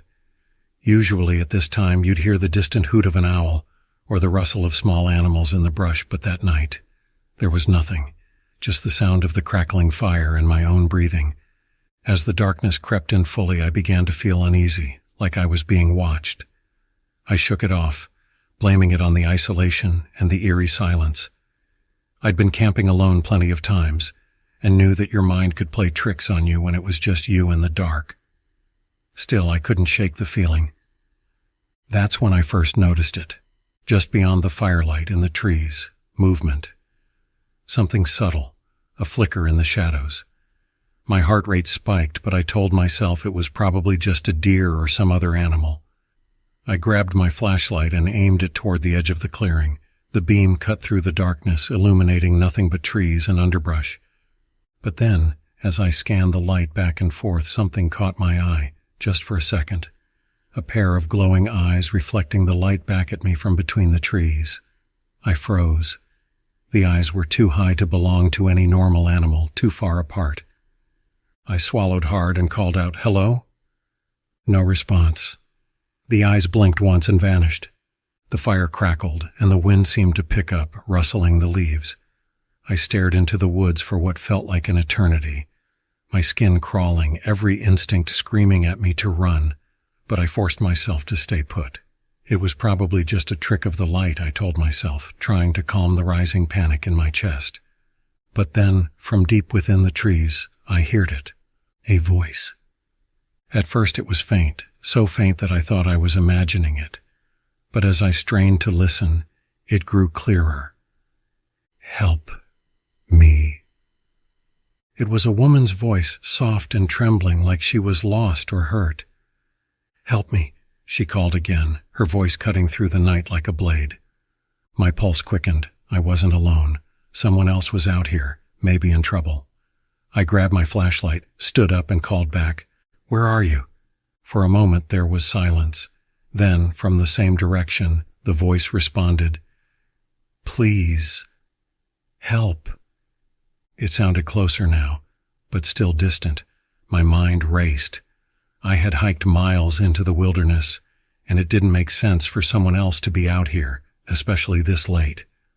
But the voice, it was unmistakable. It had that desperate edge, like someone clinging to their last hope. I hesitated, glancing around the campsite. Every fiber of my being told me to stay put, but I couldn't just ignore it. What if someone really was out there, injured and alone? "Okay, I'm coming," I called, my voice shaking despite my best efforts to sound confident. I stepped beyond the firelight, the beam of my flashlight sweeping through the trees. The voice didn't come again, but I kept walking, my footsteps crunching against the dry leaves and twigs underfoot. The deeper I went into the woods, the colder it got. The air felt heavy, oppressive, and the trees seemed to loom closer together, their twisted branches forming a tangled canopy overhead. "Hello?" I called again, my voice barely more than a whisper now. Nothing. Only silence. I took a few more steps and stopped dead. There, ahead of me, just visible in the faint glow of my flashlight, was a figure. It was a woman, at least it looked like a woman. She was standing motionless between the trees, her back to me, her long dark hair hanging down, tangled and matted. Her clothes were torn, ragged, and she stood unnaturally still, not swaying, not shifting, just still. "Hey," I called softly. "Are you okay?" She didn't respond. My heart pounded in my ears and a chill ran down my spine. Something was wrong. Very wrong. Every instinct screamed at me to turn back, but my legs felt locked in place. The woman's head twitched slightly, like she had heard me, but was unsure whether to respond. I took a cautious step closer, my flashlight shaking in my grip. "Do you need help?" I asked again, my voice barely steady. Then she moved. Not slowly, not turning around like a normal person. She snapped into motion, her head jerking to the side in a way that no human neck should ever move. It was fast, too fast, and suddenly I could see her face, or what was left of it. Her skin was stretched too tight, her eyes too wide and glassy, and her mouth hung open in a grotesque grin, the corners of her lips cracked and bleeding. She didn't look alive. She didn't look human. And then she spoke again. Her voice no longer soft or pleading, but harsh, broken. "Help me." I stumbled back, the flashlight slipping from my grasp and clattering to the ground. The light spun wildly, casting long shadows as the woman, or whatever she was, began to walk toward me, her limbs jerking unnaturally with every step. I turned and ran. Branches whipped at my face as I tore through the undergrowth, my breath ragged and desperate. Behind me I could hear her, the crunch of leaves, the snapping of twigs, too fast, too close. Her voice followed me, that same guttural mocking tone, calling out over and over, "Help me, help me." I burst back into the clearing, the fire still burning low. I didn't stop. I grabbed my pack and ran, leaving everything else behind. The trail out of the woods seemed endless, twisting and turning as the darkness swallowed me whole. Finally, after what felt like hours, I broke through the edge of the forest, gasping for air as I stumbled back to my car. I didn't look back. I couldn't. I drove all night, the image of that twisted face burned into my mind, her voice echoing in my ears. I never went back to those woods. And I never will. Because whatever I saw out there, whatever was pretending to be human, is still out there, waiting. We arrived at the campsite just before sunset, the last golden rays barely filtering through the towering pines. It was a remote spot, miles from any town or other campers, a perfect escape from the chaos of everyday life. That's what we were looking for, after all. Just me, my girlfriend Anna, and our two close friends Mark and Jessica. The park ranger who issued our camping permits had warned us. He said these woods were different. "Stay on the trails. Don't wander too far after dark," he had said with a strange intensity, his eyes never quite meeting ours. At the time, I'd written it off as a standard scare tactic, the kind rangers used to keep campers from getting lost. But as I watched the sun dip below the horizon and the shadows stretch long across the forest floor, I felt the weight of his words settle on me. We set up camp quickly, the crackle of our fire breaking the oppressive silence of the woods. The sky turned from gold to purple, and finally, deep black. No stars tonight, just an endless, suffocating darkness.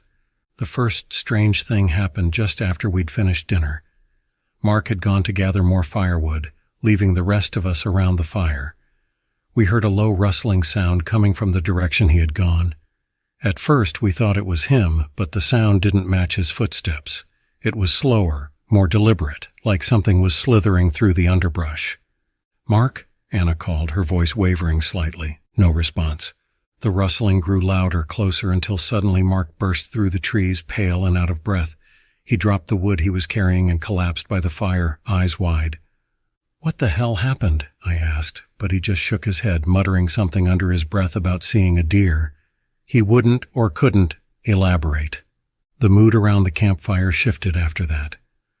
Jessica tried to lighten the atmosphere, telling some dumb ghost story about the woods, but none of us were listening. There was something in the air, thick and heavy, like the forest itself was watching us. The sounds of the woods had gone quiet. No wind, no animals, just a pressing silence that seemed to swallow our voices. After a while, we decided to call it a night. The fire was burning low, and the cold had begun to creep in. We retreated to our tents, though I couldn't shake the feeling that we weren't alone. Sometime in the night, I woke up to the sound of movement just outside the tent. It was subtle at first, like twigs snapping, but then came that rustling again, louder this time, circling the camp. Anna stirred next to me, and I could tell from the way she stiffened that she'd heard it too. "What is that?" she whispered. I didn't answer, just grabbed the flashlight and unzipped the tent. The cold air hit me like a wall, but it wasn't the cold that made my skin crawl. It was the smell. A sickly, sweet stench, like rotting meat. I shone the light around, scanning the perimeter of our camp. Nothing. But the trees. Something was wrong with the trees. At first I couldn't figure it out, but then it hit me. They were too still, like they were frozen in place. Not a single leaf moving despite the chill in the air. Then from somewhere deep in the woods came a sound that made my blood turn to ice. A high-pitched wail, distant at first but rising in intensity, like something was in pain. It was human, or almost human. It sounded like someone calling for help, but distorted, stretched out, and wrong. "Did you hear that?" Anna asked, her voice shaking. I nodded, my heart racing. "Stay here," I said, grabbing the hatchet from our pack. I didn't know what I was planning to do with it, but it felt better than being unarmed. I stepped out of the tent, listening carefully. The wail came again, closer this time. Mark and Jessica must have heard it too, because I saw them emerge from their tent, eyes wide with fear. "I think someone's out there," Jessica whispered. "No," Mark said firmly, his face pale. "That's not a person. We need to stay here. We need to—" His voice cut off as something moved in the shadows beyond the trees, a dark silhouette just barely visible in the beam of my flashlight. It was tall, impossibly tall, and its limbs seemed to bend in ways that didn't make sense. It looked like a man, but it wasn't. I could feel it in my bones. "What the hell is that?" Anna whispered, clutching my arm. The figure stepped closer, and as it did I could see its face, or what should have been its face. But there was nothing there, just smooth pale skin stretched tight over a skull. No eyes, no mouth, just a featureless mask of flesh. It raised one long spindly arm pointing toward us. The wailing sound came again, but this time it was louder, piercing, as if it were coming from inside my own head. I dropped the flashlight, backing away. "We need to run," Mark hissed. "Now." We turned and bolted for the trail, not caring where it led as long as it was away from that thing. The wailing followed us, growing fainter as we ran deeper into the woods, but it never disappeared entirely. It was always just at the edge of hearing, like a memory you couldn't shake. Eventually we stumbled upon an old ranger station, abandoned and half-collapsed, but it was shelter. We barricaded ourselves inside, gasping for breath, our minds racing. "What the hell was that?" Jessica panted, her eyes wild with fear. "I don't know," I said, glancing out the cracked window into the blackness beyond. "But I don't think it's gone." We sat in silence, trying to make sense of what we'd seen. That's when Mark spoke, his voice low and trembling. "I think I saw it earlier," he admitted. "When I went to get wood. I didn't want to believe it, but I think it's a skinwalker." The word hung in the air like a curse. I'd heard the legends, of course, stories of shape-shifting creatures that could mimic human voices, lure people into the woods, and steal their skin. I never believed them. Until now. Suddenly, the wailing started again, louder than before, and then came the voice. "Help me!" It was Anna's voice. But Anna was right next to me. Slowly, we all turned to look at her. She was staring at the door, eyes wide, mouth slightly open. Then in the dim light, I saw it, the smallest twitch, a flicker of movement under her skin, like something was crawling just beneath the surface. The thing outside wasn't trying to get in. It already had. I don't know why I agreed to it. Maybe it was the excitement in my friend Jason's voice, or maybe I just needed a break from the monotony of my life. Either way, when he suggested a weekend camping trip to a place he called the Cauldron, I didn't hesitate. It wasn't marked on any map, Jason told me, but it was known among a select group of survivalists and adventure seekers. It was this secluded valley deep in the woods, surrounded by steep cliffs, with a narrow path leading in and out. Supposedly, the place was magical, beautiful, untouched by time. Jason had only been once, years ago, but it left such an impression that he couldn't stop talking about it. The name alone should have been enough to set off warning bells, but I just shrugged it off. I was up for an adventure, after all. We left early on a Friday morning, hiking deep into a stretch of forest that few people dared to explore. The first few hours were typical, nothing but the sound of our boots crunching against the forest floor and the occasional bird calling overhead.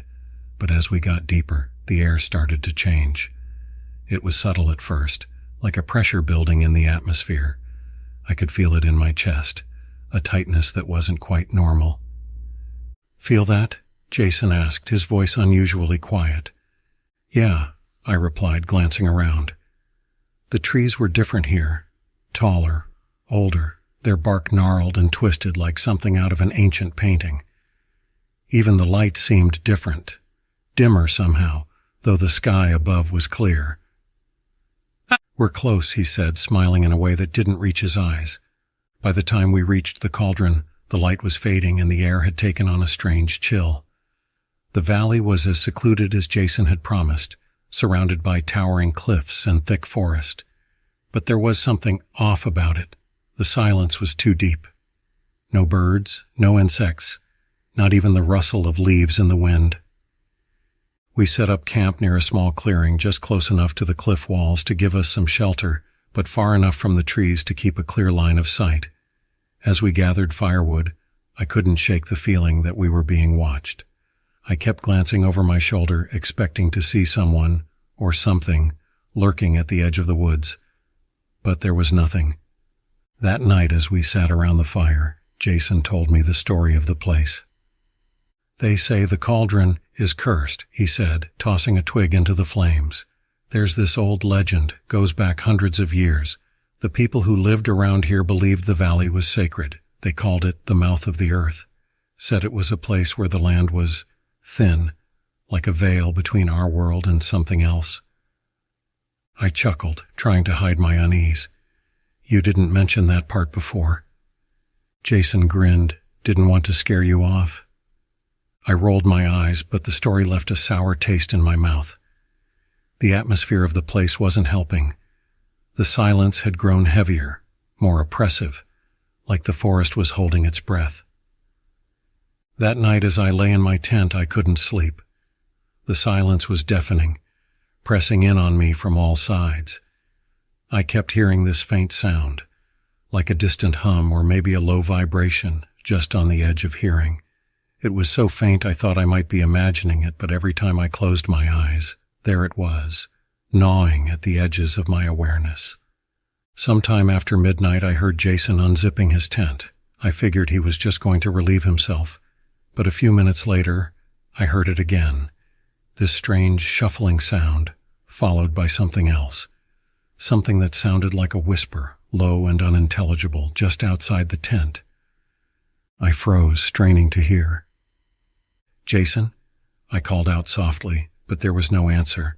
I unzipped my tent just enough to peer out, my flashlight in hand. The fire had died down to embers, casting faint orange light over the campsite.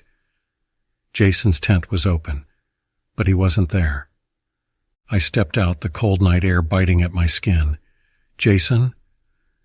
I scanned the clearing, my light cutting through the darkness, and then I saw him, standing at the edge of the trees, facing the cliffs. His back was to me, but there was something wrong about the way he stood. His body was stiff, rigid, like he was being held in place by something. "Jason," I hissed, my voice louder now. Still no response. I took a few hesitant steps toward him, the beam of my flashlight flickering slightly as it illuminated his silhouette. Then, just as I got close enough to touch him, he turned, slowly, too slowly. When he faced me, my stomach dropped. His eyes were wide, unblinking, and his face was slack, devoid of any expression. His mouth moved, but the sound that came out wasn't his voice. It was that same hum I'd been hearing all night, low and droning, vibrating deep in my bones. I stumbled back, tripping over a rock, but Jason didn't move. He just stood there, staring at me with those empty eyes, his mouth hanging open as that unnatural sound poured out of him. Panic surged through me. I scrambled to my feet, shining my flashlight into his face. "Jason, snap out of it!" He blinked once, twice, and then just like that, he was normal again. He shook his head, his expression dazed, confused. "What the hell?" he muttered, rubbing his eyes. "What's going on?" "You were—" I stopped, unsure how to explain what I'd just seen. "You were standing out here, staring at the cliffs. You didn't respond when I called you." Jason looked at me like I was crazy. I was asleep. I don't remember any of that. We both stood there in silence for a long time, neither of us knowing what to say. Finally, Jason just shook his head. "Must have been sleepwalking or something. Let's get back to the tents." But I didn't sleep that night. I kept hearing that hum, now louder, like it was coming from inside my head, and every time I closed my eyes, I saw Jason's face, blank and hollow, his mouth hanging open as that sound poured out of him. The next day, I insisted we leave. Jason didn't argue. He looked just as shaken as I felt. We packed up and hiked out as fast as we could, barely speaking the whole way. But as we left the cauldron, I couldn't shake the feeling that something was still with us, watching from the shadows, waiting for us to come back. I haven't heard from Jason since. He's gone dark on social media, stopped answering his phone. Part of me wants to go check on him, but another part, the smarter part, knows better. Whatever happened in the cauldron, it didn't stay there. And I think, no, I know it's still waiting for me to return. I never believed in the supernatural, ghosts, monsters, cryptids. It all seemed like fantasy to me. But after what happened on that camping trip, I wish I could still believe it was all make-believe. Now I know better. It was supposed to be a weekend away from everything, a break from the stress of work and life. Just me, my brother Jake, and my old college buddy Kyle. We decided to head out to a remote area of the Ozark Mountains. We'd heard rumors about strange occurrences out there, but we laughed them off. People always try to make the wilderness seem more mysterious than it is. In our minds, the only thing we had to worry about was making sure we didn't run into any bears. We arrived at the trailhead late afternoon, the air heavy with the smell of wet leaves and pine. The woods felt dense, almost claustrophobic, but there was something peaceful about it. We hiked for about 4 miles, deeper and deeper into the forest until we found a small clearing by a creek. It was the perfect spot to set up camp. The sound of rushing water was calming, and the trees around us were tall and thick, like a protective wall against the outside world. That first night things seemed normal. We built a fire, cooked some dinner, and shared a few beers. We talked and laughed, enjoying the break from everyday life. The stars were brighter out there, and as the fire died down, we stretched out on our sleeping bags under the open sky, letting the sounds of the forest lull us to sleep. But in the middle of the night, I woke up. I couldn't figure out what had roused me at first, just an uneasy feeling, like something wasn't right. I lay there for a few minutes, listening to the creek and the rustling of the wind through the trees. Everything seemed normal. And then I heard it, a soft, low whistle coming from the woods. It wasn't the sound of the wind. It was deliberate, like someone, or something, was out there, trying to get our attention. I sat up, looking around, but I couldn't see anything in the dark. I thought about waking Jake or Kyle, but I didn't want to seem paranoid, so I lay back down, convincing myself it was just an owl or some other animal. But the whistle came again, this time closer. I tried to stay calm, but my heart was racing. The whistle sounded too human, too calculated. It was almost like someone was calling out, but in a way that didn't make sense, like a mimicry of something familiar but twisted. It sent a shiver down my spine. The next morning I mentioned it to the guys. Jake laughed it off, saying I was probably just dreaming. Kyle looked a little uneasy but didn't say much. We packed up our gear and decided to hike a little further up the creek, hoping to find a waterfall we'd heard about from some locals. As we trekked deeper into the forest, that uneasy feeling followed me. The trees were thicker now, the canopy overhead blocking out most of the sunlight. It felt like we were being swallowed by the forest. And then, around noon, we found something strange. The creek led us to a small overgrown clearing where a series of wooden structures stood, half collapsed and covered in moss. They looked old, ancient even, like some sort of abandoned settlement. There were no signs of recent human activity, no paths, no fire pits, nothing to suggest anyone had been there in decades, maybe longer. "Whoa," Kyle muttered, stepping forward to inspect one of the structures. "What do you think this was?" "No idea," Jake replied, circling another. "Maybe an old hunting camp?" But there was something wrong with it. The way the buildings were set up didn't make sense. No windows, no doors, just rough wooden walls leaning in strange directions. It didn't look like it had ever been meant for living, more like something had built it but not for shelter. I wandered away from the others toward the edge of the clearing when I saw it. A large stone, partially hidden by roots and overgrown vines, standing upright like a marker, and carved into it were symbols, crude, almost like scratches, but arranged in deliberate patterns. They weren't like anything I'd seen before. They didn't look human. A cold chill crept over me as I stared at the stone. Something about it felt wrong, like it didn't belong there, like we didn't belong there. "Hey, come look at this," I called out to the others. Jake and Kyle came over, and their expressions turned serious when they saw the stone. "What the hell is that?" Kyle asked, his voice tight. "I don't know," I said, stepping back, "but I don't like it." We decided to leave the clearing. The air felt heavier, thicker, and I couldn't shake the feeling that we were being watched. As we hiked back to camp, I kept glancing over my shoulder, certain I'd see something moving in the trees. But there was nothing, just the oppressive silence of the forest. That night, the whistling returned. It started just after we put out the fire. This time we all heard it, soft, mournful, and coming from the direction of the clearing. Jake and Kyle both went pale as they listened. It was closer now, and it wasn't just one whistle. There were several echoing through the trees, as if whatever was out there had multiplied. "We need to go," Kyle whispered, his voice shaking. "We need to leave right now." Jake nodded, and for once he didn't argue. We grabbed our gear, packed up as quickly as we could, and started the hike back toward the car. But the whistling followed us. As we moved through the forest, the sound grew louder, more insistent. Every now and then, I'd catch a glimpse of something in the corner of my eye, a shadow darting between the trees, too quick to get a good look at. The forest seemed to close in around us, the trees pressing closer, the darkness thickening. And then as we neared the trailhead, it happened. The whistling stopped and the forest went silent. We stood frozen, listening, waiting for something to happen. That's when I saw them, figures, tall and thin, standing just beyond the tree line. Their shapes were barely visible, cloaked in shadow, but their eyes were glowing, pale, unblinking, and fixed on us.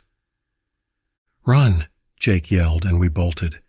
I don't remember much about that final sprint to the car. My heart was pounding, my lungs burning as we tore through the underbrush. All I could think about was getting away, putting as much distance between us and those things as possible. We didn't stop running until we were in the car, speeding down the dirt road, leaving the forest behind us. We never spoke about it again. We never went back.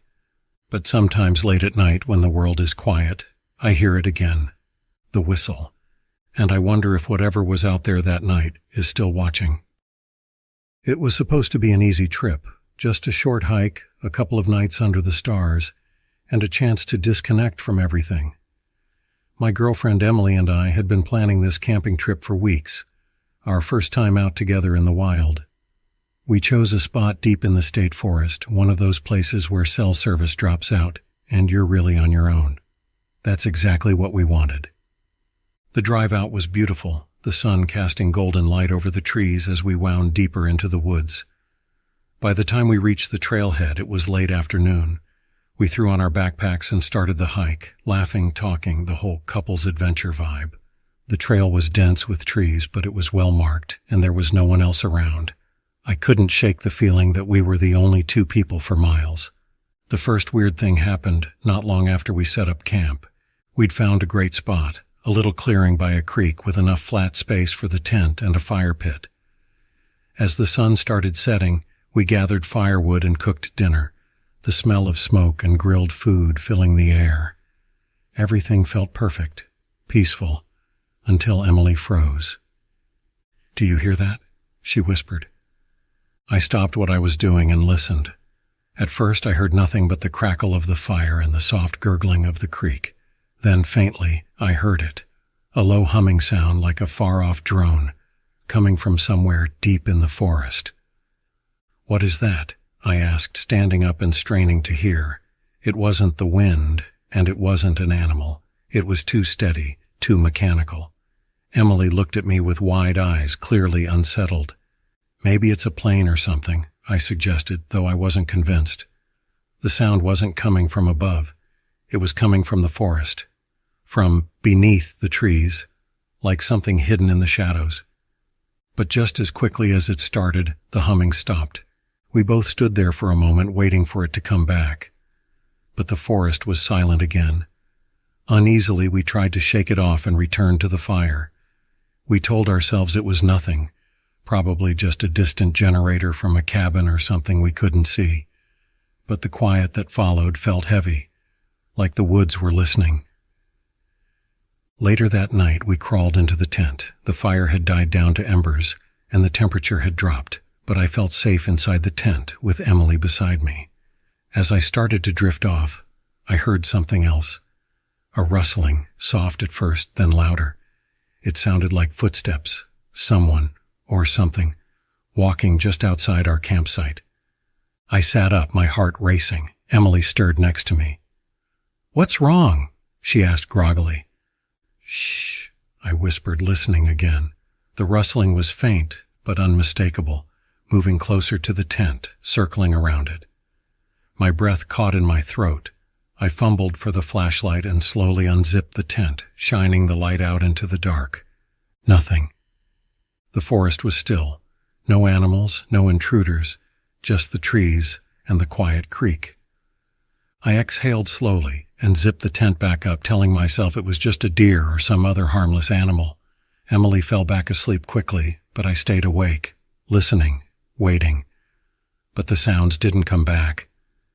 The next morning, everything seemed fine again. The sun was shining, birds were chirping, and the eerie tension from the night before had disappeared.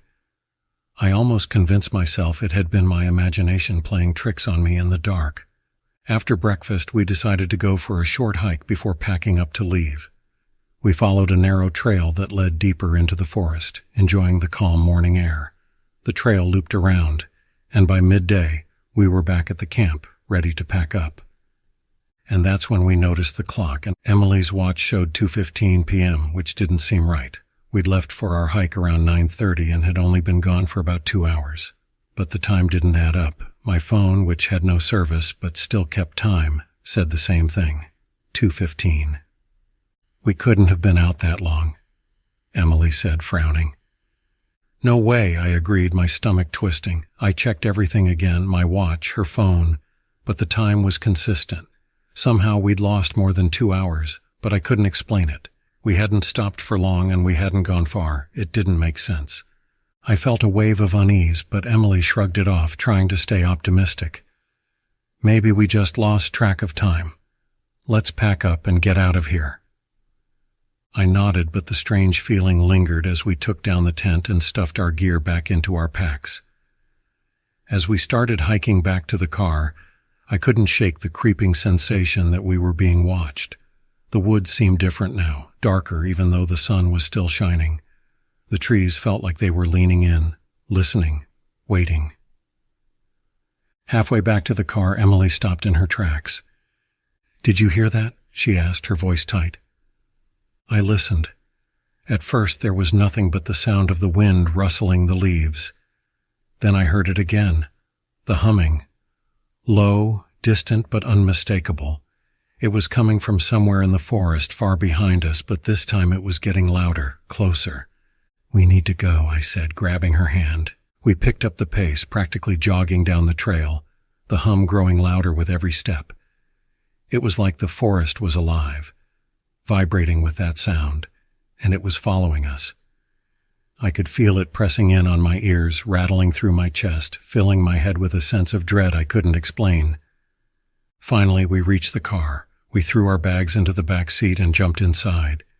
The moment the door slammed shut, the humming stopped. Silence fell over the woods like a curtain, heavy and unnatural. I turned the key and the engine sputtered to life. Without saying a word, I floored it, kicking up dirt as we sped away from the trailhead. Neither of us spoke on the drive back, the tension thick between us. I kept checking the rearview mirror, half expecting to see something following us, but there was nothing. Just the empty road and the fading trees. When we got home, I checked my phone. The time synced up immediately, and everything seemed normal again. But that night, lying in bed, I couldn't stop thinking about that missing hour. Where had it gone? What had happened to us out there in the woods? I never found an answer. But every once in a while, when the house is quiet and the world feels still, I hear it again. The low, distant hum, just barely audible, like it's coming from somewhere far away, or somewhere much closer than I want to believe. And I know deep down that whatever followed us out of those woods is still watching. I didn't mean to camp alone. It was supposed to be a weekend trip with friends, but one by one they all bailed. Either too busy or not in the mood for roughing it, they left me to go solo. Still, I was stubborn. I wasn't going to let a little isolation ruin my plans. After all, I loved camping. What's the worst that could happen? I found a secluded spot deep in the forest, far from any main trails. It was perfect, untouched, quiet, serene. The nearest town was miles away, and the only sound was the wind moving through the trees and the occasional bird call. The world felt distant, and for the first time in months I felt peaceful. Setting up camp was easy enough. I pitched the tent, collected firewood, and settled in for a calm night under the stars. As the sun dipped behind the trees, the temperature dropped, and the shadows stretched longer, the thick wood slowly turning into a black wall around me. As I sat by the fire, sipping from a cup of instant coffee, I noticed something strange. It was subtle at first, almost imperceptible. The forest had grown unnaturally quiet. No crickets, no rustling leaves, no birds. Just silence. The kind that crawls under your skin and makes your heart race for no reason. I tried to shake off the feeling. Maybe the wildlife just moved deeper into the woods. Maybe the wind had died down. But then I heard it, faint but unmistakable. A distant sound, like laughing. It wasn't the hearty kind. It was soft, almost like a child's giggle carried on the breeze. I froze. My rational mind told me it had to be some trick of the wind, or my imagination playing games with me. But the longer I listened, the more distinct it became. High-pitched, soft, but eerily close. It was coming from the direction of the tree line. I stood up, grabbing my flashlight, and swept the beam across the trees. The laughing stopped instantly. The silence was back, oppressive and complete. "Hello?" I called out, regretting it as soon as the word left my lips. My voice seemed to vanish into the woods, swallowed by the thick darkness. No reply, no movement. I scanned the tree line again, the flashlight beam jittering slightly as my hand shook. Nothing. I chuckled nervously to myself, trying to shake it off. Maybe it was just an animal, a fox or some other creature making strange noises. I threw another log on the fire and sat back down, trying to enjoy the warmth, but the unease lingered, like an itch I couldn't scratch. The darkness beyond the firelight felt heavier now, as if something was just out of sight, watching, waiting. I couldn't stop thinking about the laughter. An hour passed, maybe 2. I had finally started to relax when I heard it again. This time it was much closer, just beyond the ring of light cast by the fire. The same laugh, but now accompanied by something else, whispering. Low, indecipherable whispers, like several voices speaking at once. My skin prickled with goosebumps and I stood up again, shining the flashlight into the darkness. "Is someone there?" I asked, trying to keep my voice steady. The whispering stopped abruptly. The air was cold now, colder than it should have been for a late summer night. I backed toward the fire, the warmth no longer comforting, but feeling more like a barrier between me and whatever was out there. I should have left then, packed my things and hiked back to the car, but some stubborn part of me didn't want to give in to fear. I wasn't a child. There was no such thing as ghosts. The mind plays tricks in the dark. That's all.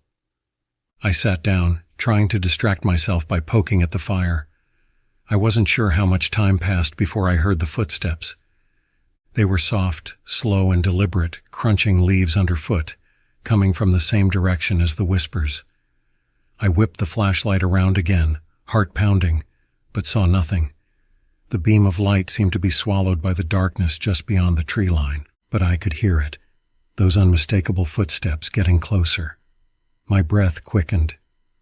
"Who's there?" I called out louder this time, and no answer.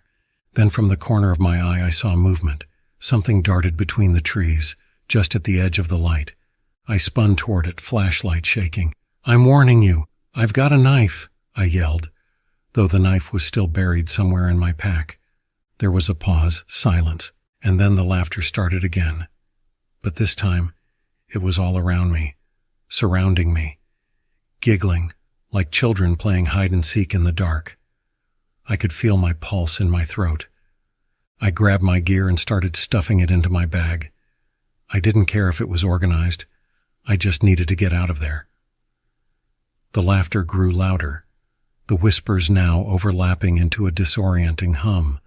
My hands shook as I fumbled with the tent, and that's when I saw it. At the edge of the clearing, just beyond the firelight, a figure stood between 2 trees.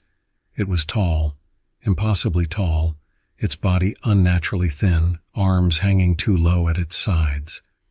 The thing's face, it had no face, just smooth pale skin where features should have been. My blood ran cold. It stood there motionless, watching, or at least I think it was watching. The laughter continued, louder now, almost deafening. And then, just as I was about to run, it moved, not in the way a person moves. It jerked, its body contorting unnaturally, like a puppet yanked by invisible strings, stepping forward in sudden violent motions. I stumbled back, tripping over the fire pit, scattering embers everywhere. The laughter was deafening now, overlapping with the whispers, the footsteps. So many footsteps. I grabbed my bag, not even caring what I left behind, and ran.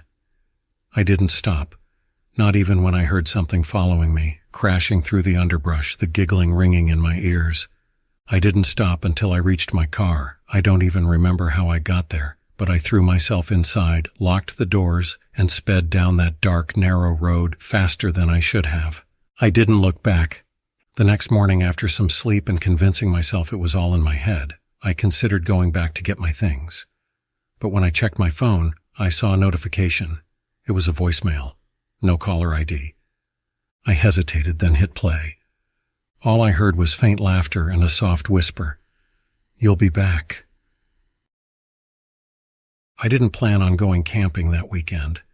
My friend Jake had backed out at the last minute, leaving me with a packed car, 2 days off, and no real reason to stick around. I decided to go solo. It wasn't my first time camping alone, and the idea of escaping into the wilderness for a few nights sounded perfect until I got there. I chose a spot deep in the Appalachian Mountains, a place I'd never been but had read about online.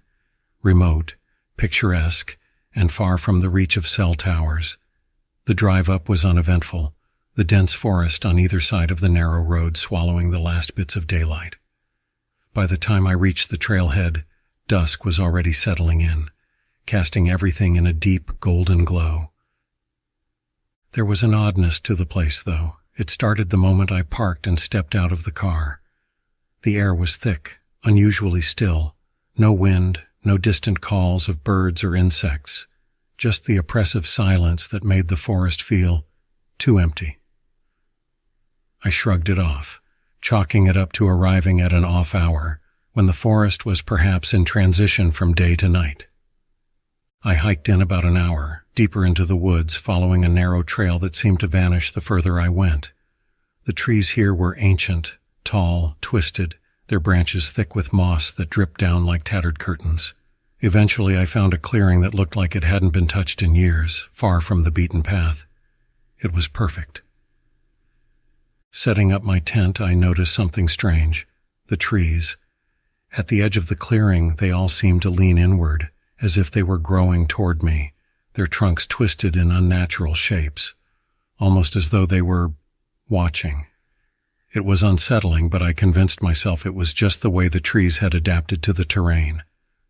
The forest can play tricks on you like that. Night fell quickly, as it does in places like this, and before I knew it, the only light was the flicker of my campfire and the dim glow of my lantern.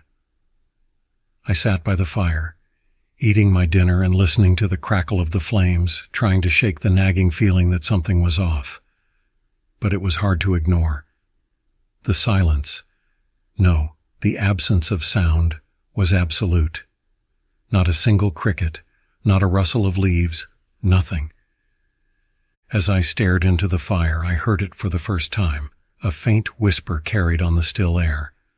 I froze, straining to listen, but the sound was gone. I tried to brush it off as the wind, but deep down I knew there had been no wind. A chill crept down my spine, and I glanced around the clearing, my eyes darting between the shadows. Nothing, just darkness and the trees. I went back to the fire, but I couldn't shake the feeling of being watched. My skin prickled, the hair on the back of my neck standing up as if someone, or something, was right behind me. I spun around, heart pounding in my chest, but again, there was nothing. Just those damn trees, their branches swaying in the slightest of breezes, despite the stillness of the night. I tried to distract myself, poking at the fire and telling myself it was just my imagination running wild. I was alone deep in the woods, and that kind of isolation can mess with your mind. Still, I couldn't shake the unease. Something was wrong. Then out of nowhere the fire went out. Not gradually, like it would if it were burning low, but all at once, like someone had snuffed it out with a blanket. The lantern beside me flickered and died as well, plunging me into complete darkness. Panic set in. I scrambled for my flashlight, hands shaking, and when I flicked it on, the beam cut through the night, revealing nothing, just trees. But the whisper returned, louder this time, clearer. It wasn't just a sound, it was words. Faint, disjointed words, like a conversation happening just out of earshot. I shone the flashlight around trying to find the source, but no matter where I pointed it, the beam only revealed more shadows, more trees, all leaning in toward me, their branches curling like fingers. The whispering grew louder, coming from all around me now. I couldn't understand the words, but they were there, overlapping, like voices talking over each other. I grabbed my pack, ready to run, but the moment I stood, something caught my eye at the edge of the clearing. A figure, standing just beyond the reach of the light, half hidden among the trees. It was pale, almost featureless, and tall, far too tall to be human. My breath caught in my throat as I watched it sway gently, unnaturally, like it was tethered to the ground by invisible strings. I backed up slowly, my flashlight shaking in my hand, the beam bouncing off the trees. The figure didn't move, didn't make a sound. It just watched. The whispering grew louder, a cacophony of voices now, each one overlapping the next, filling the clearing with a maddening, unintelligible hum. And then, as quickly as they had started, the whispers stopped. The figure stepped forward, its movements jerky and unnatural, like a puppet on strings. I ran. I didn't care where. I just ran. Branches slapped at my face. Roots tried to trip me, but I kept going, the flashlight beam bobbing wildly in the dark. Behind me, I could hear something moving, fast, impossibly fast, through the underbrush, gaining on me. I didn't look back. I couldn't. My heart pounded in my chest as I stumbled through the trees, gasping for breath, every part of me screaming to get out, to escape. And then, just as suddenly as it had begun, the forest opened up, and I burst out onto the dirt road where I had parked my car. I fumbled for my keys, practically throwing myself into the driver's seat. I slammed the door shut, turned the key, and gunned it down the road, not stopping until I hit the highway miles later. The whole drive home, I couldn't shake the feeling that I wasn't alone in the car. The hairs on the back of my neck stood up the entire time, and every so often, I could swear I caught movement in the rearview mirror, just a flicker, like something shifting in the back seat. But every time I looked, it was empty. I haven't been camping since, but sometimes late at night when I'm lying in bed, I still hear the whispers, faint, just on the edge of hearing, and I can't help but wonder if I left something behind in those woods, or if I brought something back with me. The air was still, the kind of quiet that presses in on you when you're deep in the woods, far from anyone else. The only sounds were the occasional crackle from the fire and the rustling of leaves as the wind picked up. It was just me and my friend, Matt, alone in a vast stretch of wilderness that hadn't seen people in a long, long time. That's how we liked it, though. The more remote, the better. No phones, no noise, no responsibilities. Just the two of us, a couple of tents, and the stars. It was supposed to be the perfect escape. Except, I'd had this nagging feeling since we arrived. We'd hiked in all day, following a faint, barely visible trail that Matt swore he'd read about online. The trail twisted deeper into the woods, through dense thickets and towering trees that blocked out most of the sunlight. By the time we set up camp, the sun was already dipping behind the horizon, and a cold, creeping fog began to settle around us. It was fine during the day, but now, as night closed in, I couldn't shake the feeling that something was off. I wasn't sure what it was, a sixth sense maybe, but I hadn't been able to relax since we set up camp. "You hear that?" I asked, poking the fire with a stick. The embers popped and sparked, glowing brightly in the darkness. Matt looked up from his phone, the only bit of technology he hadn't left behind, despite all his talk of unplugging. He frowned, taking out an earbud. "Hear what?" I listened. The wind had died down, leaving only an eerie, oppressive silence, the kind that makes you think you can hear things, just on the edge of your perception. "I don't know," I muttered, feeling a bit foolish. I thought I heard something like, I don't know, movement. Matt laughed, shaking his head. "It's probably just a raccoon or something. Don't worry about it, man. We're the only ones out here. The nearest town is, 30 miles away?" That should have been comforting, but it wasn't. In fact, the thought of being so far away from anyone just made the feeling worse. I glanced around, eyes straining to see beyond the reach of the firelight. The fog had thickened, making the trees look like twisted silhouettes in the darkness. It was impossible to tell where the woods ended and the night began. The shadows seemed to shift and move, like they were alive. "I'm telling you, man, something feels off," I said, keeping my voice low. Matt shrugged. "You're just spooked. It's the woods at night. It messes with your head. Trust me, nothing's out there." He went back to his phone, but I couldn't shake the anxiety twisting in my gut. I wasn't usually jumpy, and I loved the outdoors, but something about this place felt wrong, like it didn't want us here. I stood up, the cold night air biting through my jacket. "I'm going to take a look around." Matt waved me off without looking up. "Sure, just don't get lost." The fire flickered behind me as I stepped into the darkness, flashlight in hand. The beam cut through the fog, illuminating the trees and underbrush. The woods were dense, every step crunching beneath my boots as I moved farther from camp. The further I went, the more the sounds of the fire faded, replaced by the rustling of leaves and the occasional creak of a branch. I stopped, listening. There, a rustling. Soft, deliberate, like footsteps. My heart thumped in my chest.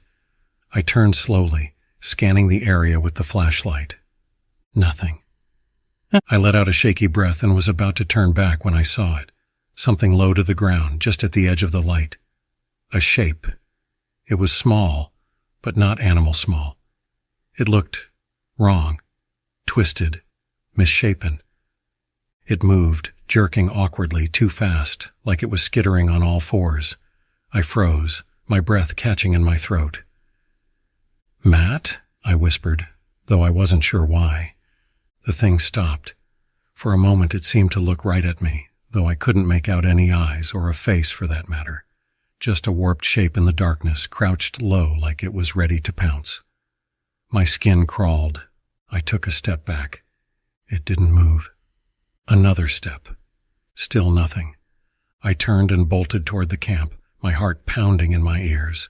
The underbrush snagged at my legs as I ran, and I nearly tripped more than once. When I finally burst into the clearing, Matt was still by the fire, completely oblivious. "Matt!" I gasped, hands on my knees, trying to catch my breath. He looked up, eyebrows raised. "What the hell, dude?" "There's something out there," I said, my voice shaking. He stood up, glancing toward the woods. "What do you mean, like an animal?" "No," I stammered, struggling to explain what I'd seen. "I don't know what it was, but it wasn't an animal. It was wrong. Twisted." Matt laughed, the sound harsh and too loud in the stillness. "You're seriously freaking out over nothing?" "Come on, man, I'm not making this up. I saw it." He shook his head and grabbed his flashlight. "Fine, I'll go check it out." Before I could stop him, he stomped off toward the trees. I stood by the fire, my stomach twisted in knots, watching as his light disappeared into the fog. "Matt?" I called out after a minute. Silence. A few more seconds passed, and I felt that familiar prickle of unease creeping up my spine. "Matt!" I called louder this time, stepping toward the woods. There was a rustle, a snap of a branch, and then, out of the fog, Matt appeared. I let out a breath of relief. "You see anything?" He stepped into the light of the fire, his face oddly pale, his eyes wide and glassy. "Matt?" He didn't answer.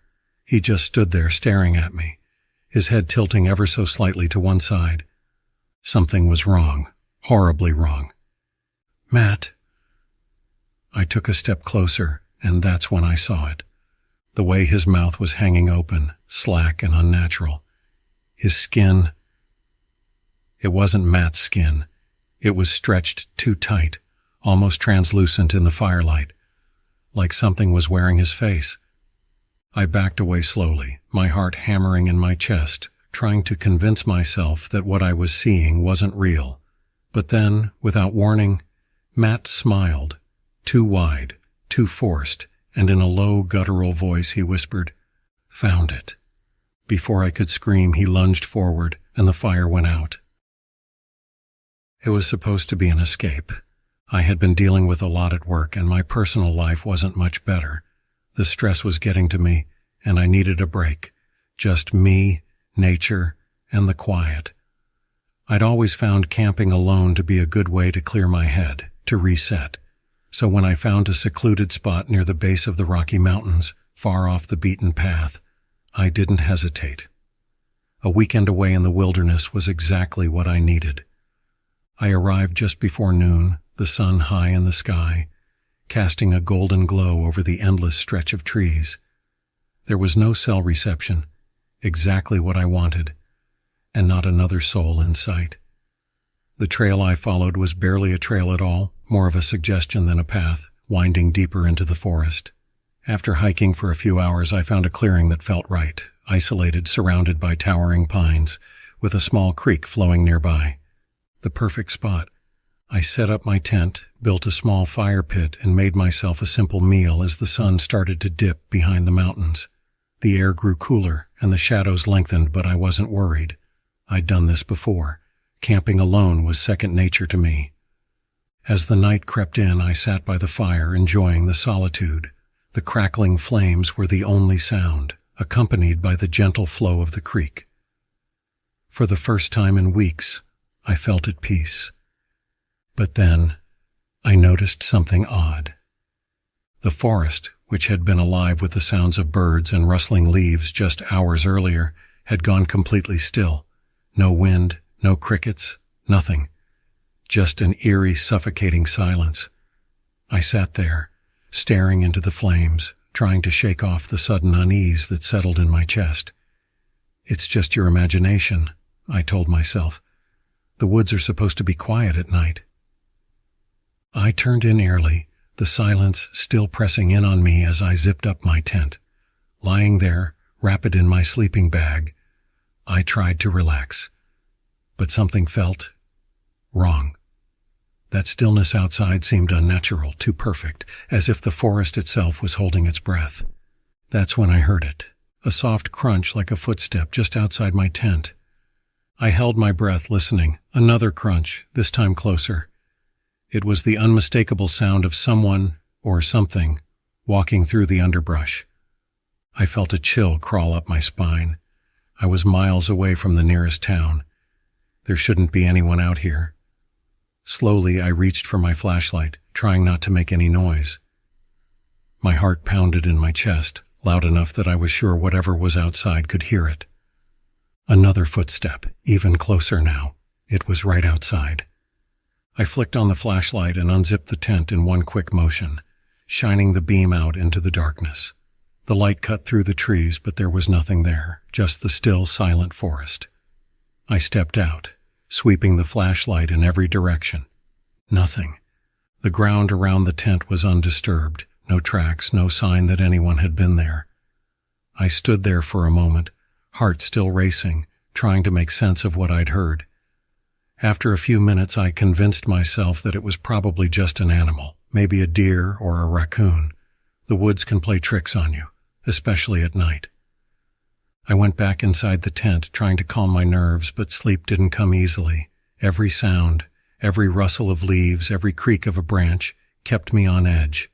Hours passed, and I must have eventually drifted off, because the next thing I remember is waking up in a cold sweat. Something was wrong. I lay there, listening. The silence had returned, heavier than before. But there was something else, something off. It took me a moment to realize what it was. The sound of the creek had stopped. I shot up, my heart pounding. The creek, which had been flowing steadily since I arrived, was completely silent. I unzipped the tent and stepped out into the cold night air. The fire had long since gone out, and the moon hung low in the sky, casting a pale light over the clearing. I walked toward the creek, the flashlight beam bobbing in front of me, but when I reached the bank, I froze. The creek was there, but it wasn't moving. The water was perfectly still, like glass. No ripples, no current, just a motionless, silent stream. That's impossible, I thought. A stream doesn't just stop. Suddenly, the hair on the back of my neck stood up. I felt it, that undeniable sensation of being watched. My breath caught in my throat, and I slowly turned around, shining the light back toward the clearing. At first, I didn't see anything, but then my beam caught something in the distance, just beyond the tree line. A figure, standing perfectly still. I froze, my heart thundering in my chest. It was a person, at least it looked like a person. Tall, unnaturally tall, with limbs that seemed too long, standing motionless between the trees. I couldn't see a face, just the outline of a head and body, black against the pale moonlight. "Hello?" I called out, my voice shaking. The figure didn't move. "Are you lost?" I tried again, taking a step closer. Still no movement. A deep primal fear took hold of me. Something was wrong. Very wrong. My instincts screamed at me to run, to get as far away from this place as possible. But I couldn't move. I was frozen, locked in place, staring at this figure in the dark. Then slowly, it took a step forward. I bolted. I ran faster than I've ever run in my life, crashing through the underbrush, branches tearing at my clothes and skin. My flashlight bounced wildly in my hand, illuminating glimpses of the trees as I sprinted back toward the trail. Behind me I could hear it, the soft, deliberate footsteps keeping pace. I didn't dare look back. I don't know how I made it, but somehow I reached the trailhead. I threw my pack into the car and slammed the door shut, my hands shaking so badly I could barely get the keys into the ignition. As I sped down the dirt road, I glanced in the rearview mirror. The figure was standing at the edge of the trees, watching me go. I didn't stop driving until I was miles away, back in the safety of civilization. I didn't tell anyone what had happened. Who would believe me? Even now, I'm not sure I believe it myself. But sometimes, late at night, when everything is quiet and still, I think back to that figure in the woods, the way it just stood there, watching. And I wonder if one day I'll see it again. For as long as I can remember, camping was my thing. The solitude, the crackling fire, the escape from everyday life. I couldn't get enough. This trip, though, was going to be special. I had found a campsite that few people knew about, deep in the heart of an untouched forest. No trails, no signs of civilization, just raw wilderness. Exactly what I wanted. I had heard about the place from a friend who swore it was the most peaceful, remote spot he'd ever found. But he'd warned me, "Don't go too deep into the valley. Weird stuff happens there." Of course, I didn't take him seriously. Weird stuff, to me, usually meant bears rummaging through your food or strange noises in the night.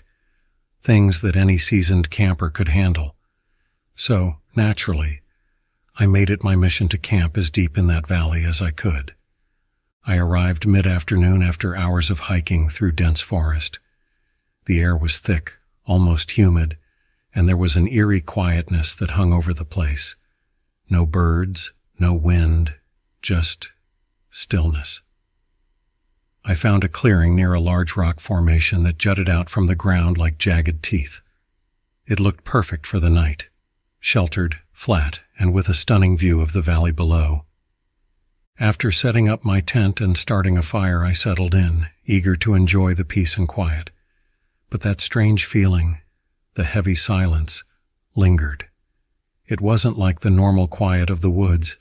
It was oppressive, as if the forest itself was holding its breath, waiting. I tried to ignore it. I told myself I was overthinking it and focused on cooking dinner over the fire. But just as I was about to take my first bite, I heard something, a deep, distant thump. I paused, staring into the woods, trying to pinpoint the sound. It wasn't a falling branch or an animal moving through the brush. It was much lower, almost like a dull vibration coming from the ground. Thump. There it was again, louder this time, like it was coming closer. I put down my food and stood up, scanning the tree line. Nothing moved, no sound, just that same oppressive stillness. Then, after a long pause, thump, thump. It was rhythmic now, like something enormous was moving deep beneath the surface of the earth. I crouched down, placing my hand on the ground to feel for vibrations, but I couldn't sense anything physical, only the sound growing louder, deeper, as if the ground itself was groaning. I shook my head. "It's just my imagination," I whispered to myself. Maybe the echoes of a far-off landslide or underground water shifting. I forced myself to sit back down, but the sound didn't stop. Thump, thump, thump. It was steady now, closer than ever, coming from directly beneath me. I stood up again, trying to make sense of what I was hearing. The ground didn't feel like it was shaking, but the noise was unmistakable, coming from somewhere deep below. Then, as suddenly as it had started, it stopped. I stayed frozen, waiting for the sound to return, but the night was silent once more. a heavy, crushing silence. By now, my nerves were on edge. It didn't feel right. The forest seemed too still, too watchful. I couldn't shake the feeling that something was underneath me, something waiting just beneath the earth. I debated packing up and leaving right then, but the hike back to my car would take hours, and it was already getting dark. Reluctantly, I decided to stay. Maybe it had just been a strange acoustic phenomenon. Maybe the sound wouldn't come back, but of course it did. That night as I lay in my tent, the rhythmic thump returned. Louder now, closer. My heart raced as the sound reverberated through the stillness, the deep, resonant beat vibrating in my ears, but never in the ground. It was as if something was trying to claw its way up from beneath me.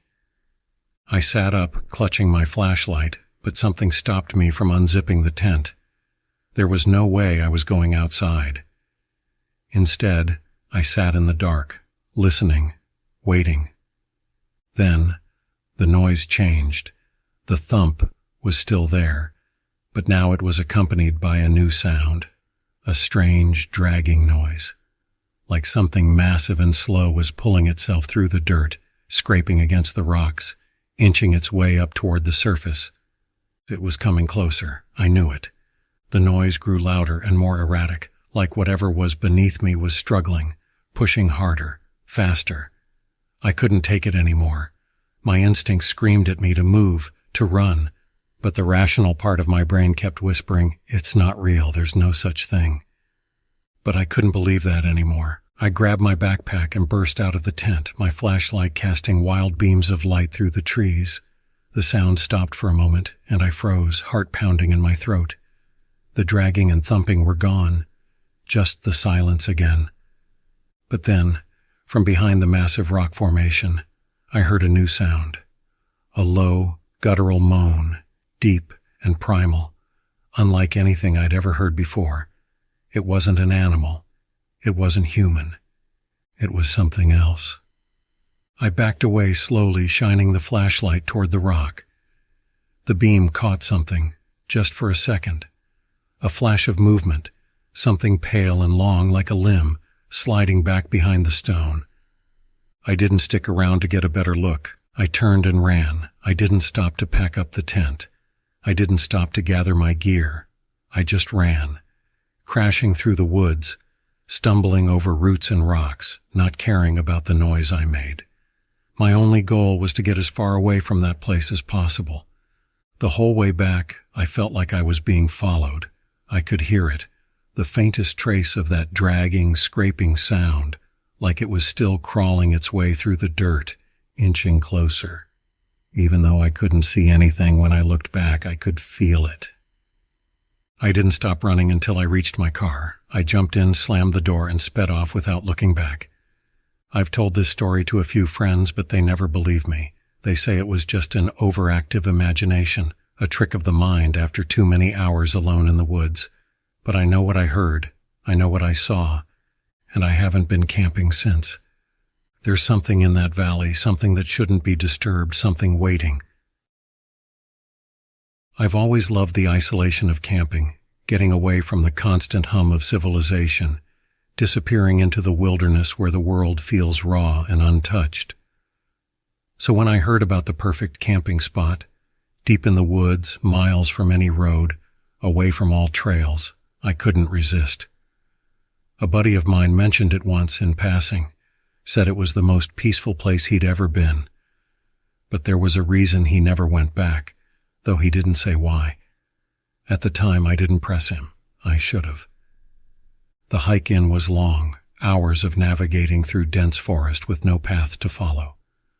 By the time I found the spot, this small flat clearing surrounded by towering pines, the sun was already beginning to set. I was completely alone out there. No sounds of other campers, no distant hum of cars, just the wind in the trees and the occasional caw of a bird overhead. Perfect. I set up camp, got a small fire going, and settled in for a quiet night under the stars. As dusk gave way to night, the temperature dropped fast. The wind picked up, whistling through the branches. I sat by the fire, letting its warmth soak into my skin, listening to the crackle of the wood and the rustle of the forest. That's when I noticed it, just on the edge of the clearing, maybe 50 yards away, a faint light. At first, I thought it was the glow of the moon filtering through the trees, but it was too concentrated, too deliberate. A small flickering light like a lantern swaying in the breeze. I stood up, squinting into the darkness. The light moved, bobbing slightly like someone was carrying it. But that didn't make sense. There was no one else out here. I was miles from the nearest trail. The rational part of me thought it had to be another camper, maybe lost.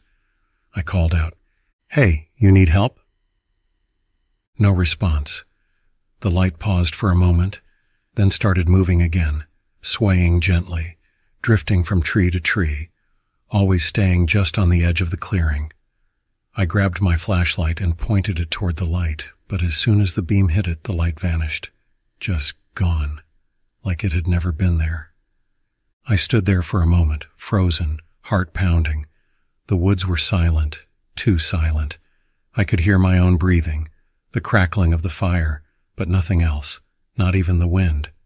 Suddenly the light reappeared, this time closer, much closer, maybe 20 yards away, moving slowly between the trees. It was definitely a lantern, flickering and swaying, but I couldn't see who or what was carrying it. I felt a deep primal unease settle into my chest. Something wasn't right. I called out again, louder this time. "Hey, who's out there?" Again, no answer, just the steady bobbing of the lantern as it moved closer to the edge of the clearing, just out of reach of my flashlight. I don't know why, but I didn't go after it. Every instinct told me to stay by the fire, to not step into the dark. Instead, I sat down, forcing myself to calm down, telling myself it was nothing. Maybe a trick of the light, maybe some weird reflection or an optical illusion. But deep down, I didn't believe that. For the next few hours, I sat there watching as the lantern circled the clearing. It never came closer than 20 yards, never moved farther than 50, just circling, endlessly, like it was waiting for something. By midnight, the fire was starting to die down, and with it, my courage. The temperature had plummeted, and even with my jacket, I felt a biting cold seeping into my bones. I fed the fire one last time, praying that whatever it was would just leave me alone. Then around 1 a.m., the lantern stopped, dead still. It was just on the edge of the clearing, barely visible through the trees. And for the first time, I saw something, someone, standing behind it. A figure, tall and thin, barely more than a silhouette in the dim light. They were holding the lantern, but their face was hidden in shadow. My throat tightened. I called out one last time, my voice cracking. "Who are you? What do you want?" The figure didn't respond, didn't move. They just stood there, holding the lantern, watching me. The fire crackled behind me, and in that moment the lantern light flickered and then went out. I was plunged into darkness. I spun around, grabbing my flashlight, but the batteries died the second I flicked it on. I was alone, in total blackness, the cold air biting at my skin. My heart pounded so hard I thought it might burst. I fumbled for my lighter, praying for a spark, but my hands were shaking so badly I couldn't get a flame. And then I heard it. Footsteps. Slow, deliberate, coming from the direction where the lantern had been. They crunched through the underbrush, growing louder, closer. I backed up, stumbling over my own feet, barely able to breathe. I grabbed a branch from the dying fire, a small flame still flickering at its tip, holding it out in front of me like a pathetic weapon. But the footsteps stopped just outside the glow of the fire. And then I heard it. The faintest whisper, a voice so soft it barely rose above the crackling flames. "Come with me." I froze. Every part of my body screamed to run, but my legs wouldn't move. I stood there trembling as the voice whispered again. "Come with me." The fire sputtered and died, plunging me into darkness again, and in that moment, I ran. I didn't care where. I just needed to get away from that voice, from whatever had been holding that lantern. I crashed through the forest, branches whipping at my face, my breath coming in ragged gasps.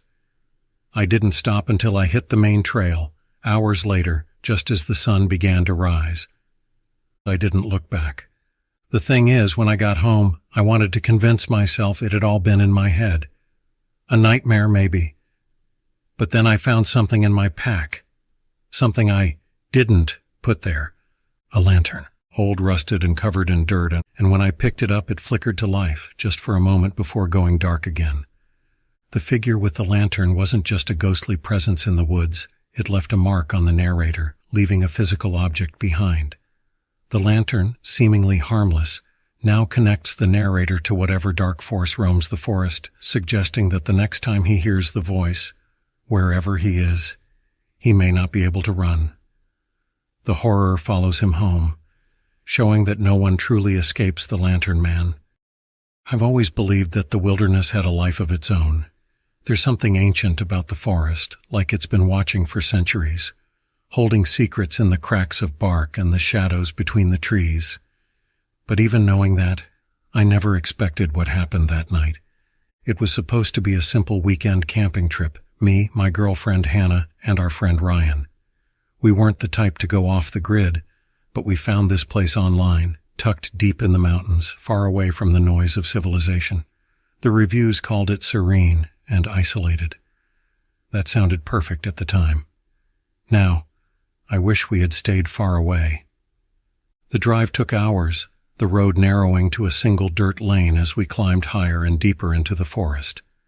By the time we arrived, the sun was already beginning to dip below the horizon, casting long shadows across the trees. The air was cool, crisp, and the only sound was the gentle rustling of the wind through the pines.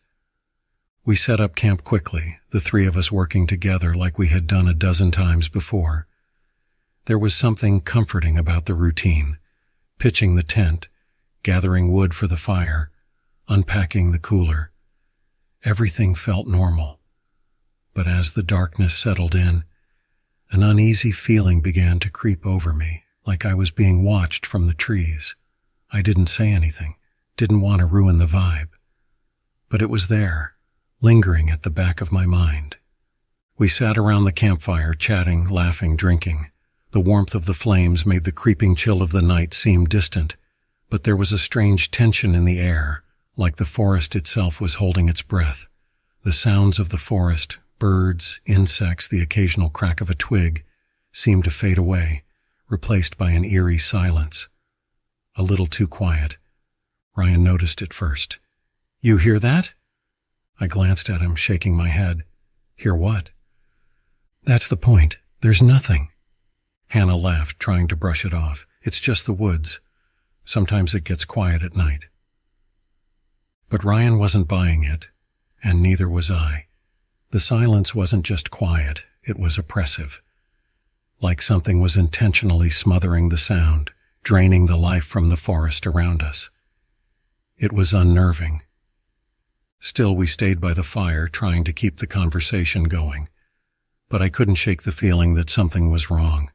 My eyes kept drifting to the edge of the clearing, where the trees stood tall and dark, the shadows between them impossibly thick. That's when we heard it. A faint rustling, like something moving through the underbrush. It was slow, deliberate, and close. Too close. "Probably just an animal," I said, more to convince myself than anyone else. But then the sound came again. This time it was louder, almost rhythmic, like footsteps. Something, was circling the camp. I grabbed the flashlight and aimed it into the trees, but the beam cut through only a small slice of the dark.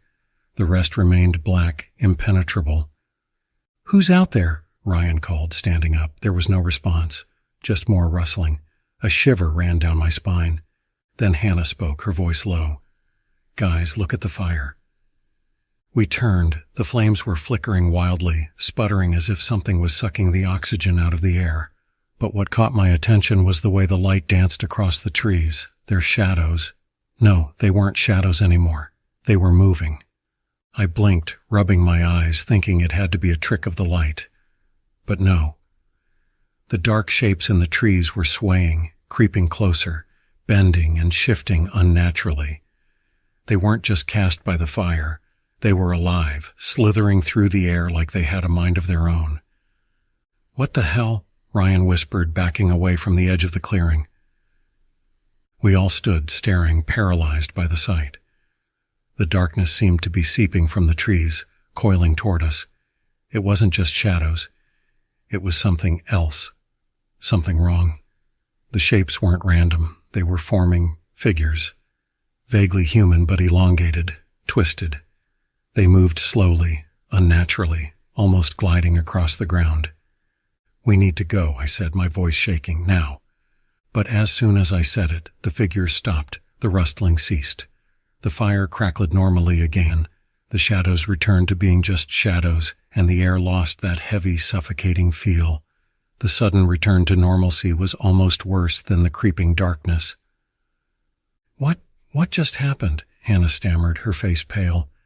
I didn't have an answer, none of us did. We gathered our stuff, tossing it back into the tent, moving as quickly as we could.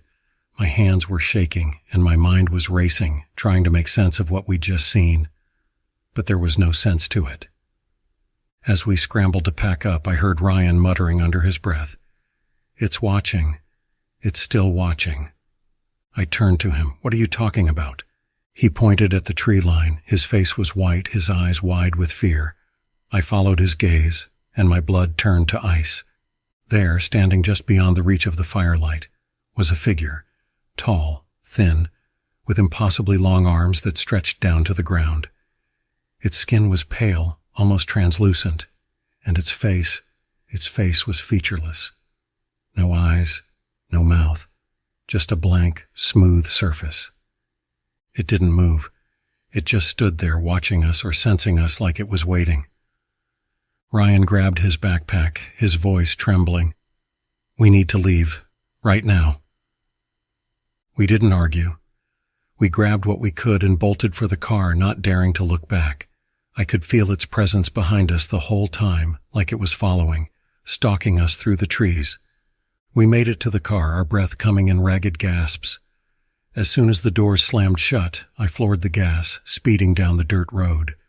No one said a word until we were miles away from the campsite, the forest fading into the distance. But as we drove, I couldn't shake the feeling that we weren't alone, that somehow, whatever had been watching us was still there, following, lurking just beyond the reach of the headlights. And then I saw it, just a glimpse in the rearview mirror. A pale figure standing in the middle of the road, staring after us, featureless and motionless. That's when I realized the truth. The wilderness doesn't just watch, it waits. There's something about being alone in the woods that's both liberating and terrifying. I've always found comfort in nature, in the quiet isolation away from the chaos of daily life. So when my friend Luke bailed on our annual camping trip at the last minute, I decided to go alone. I figured a few days out there by myself would be good for me. Just me, my thoughts, and the deep silence of the forest. The drive took me deep into the wilderness, far from cell reception or any sign of civilization. I found the perfect spot, secluded, miles from the nearest hiking trail, surrounded by tall pines that swayed lazily in the late summer breeze. It felt like I had the entire forest to myself, which was exactly what I wanted.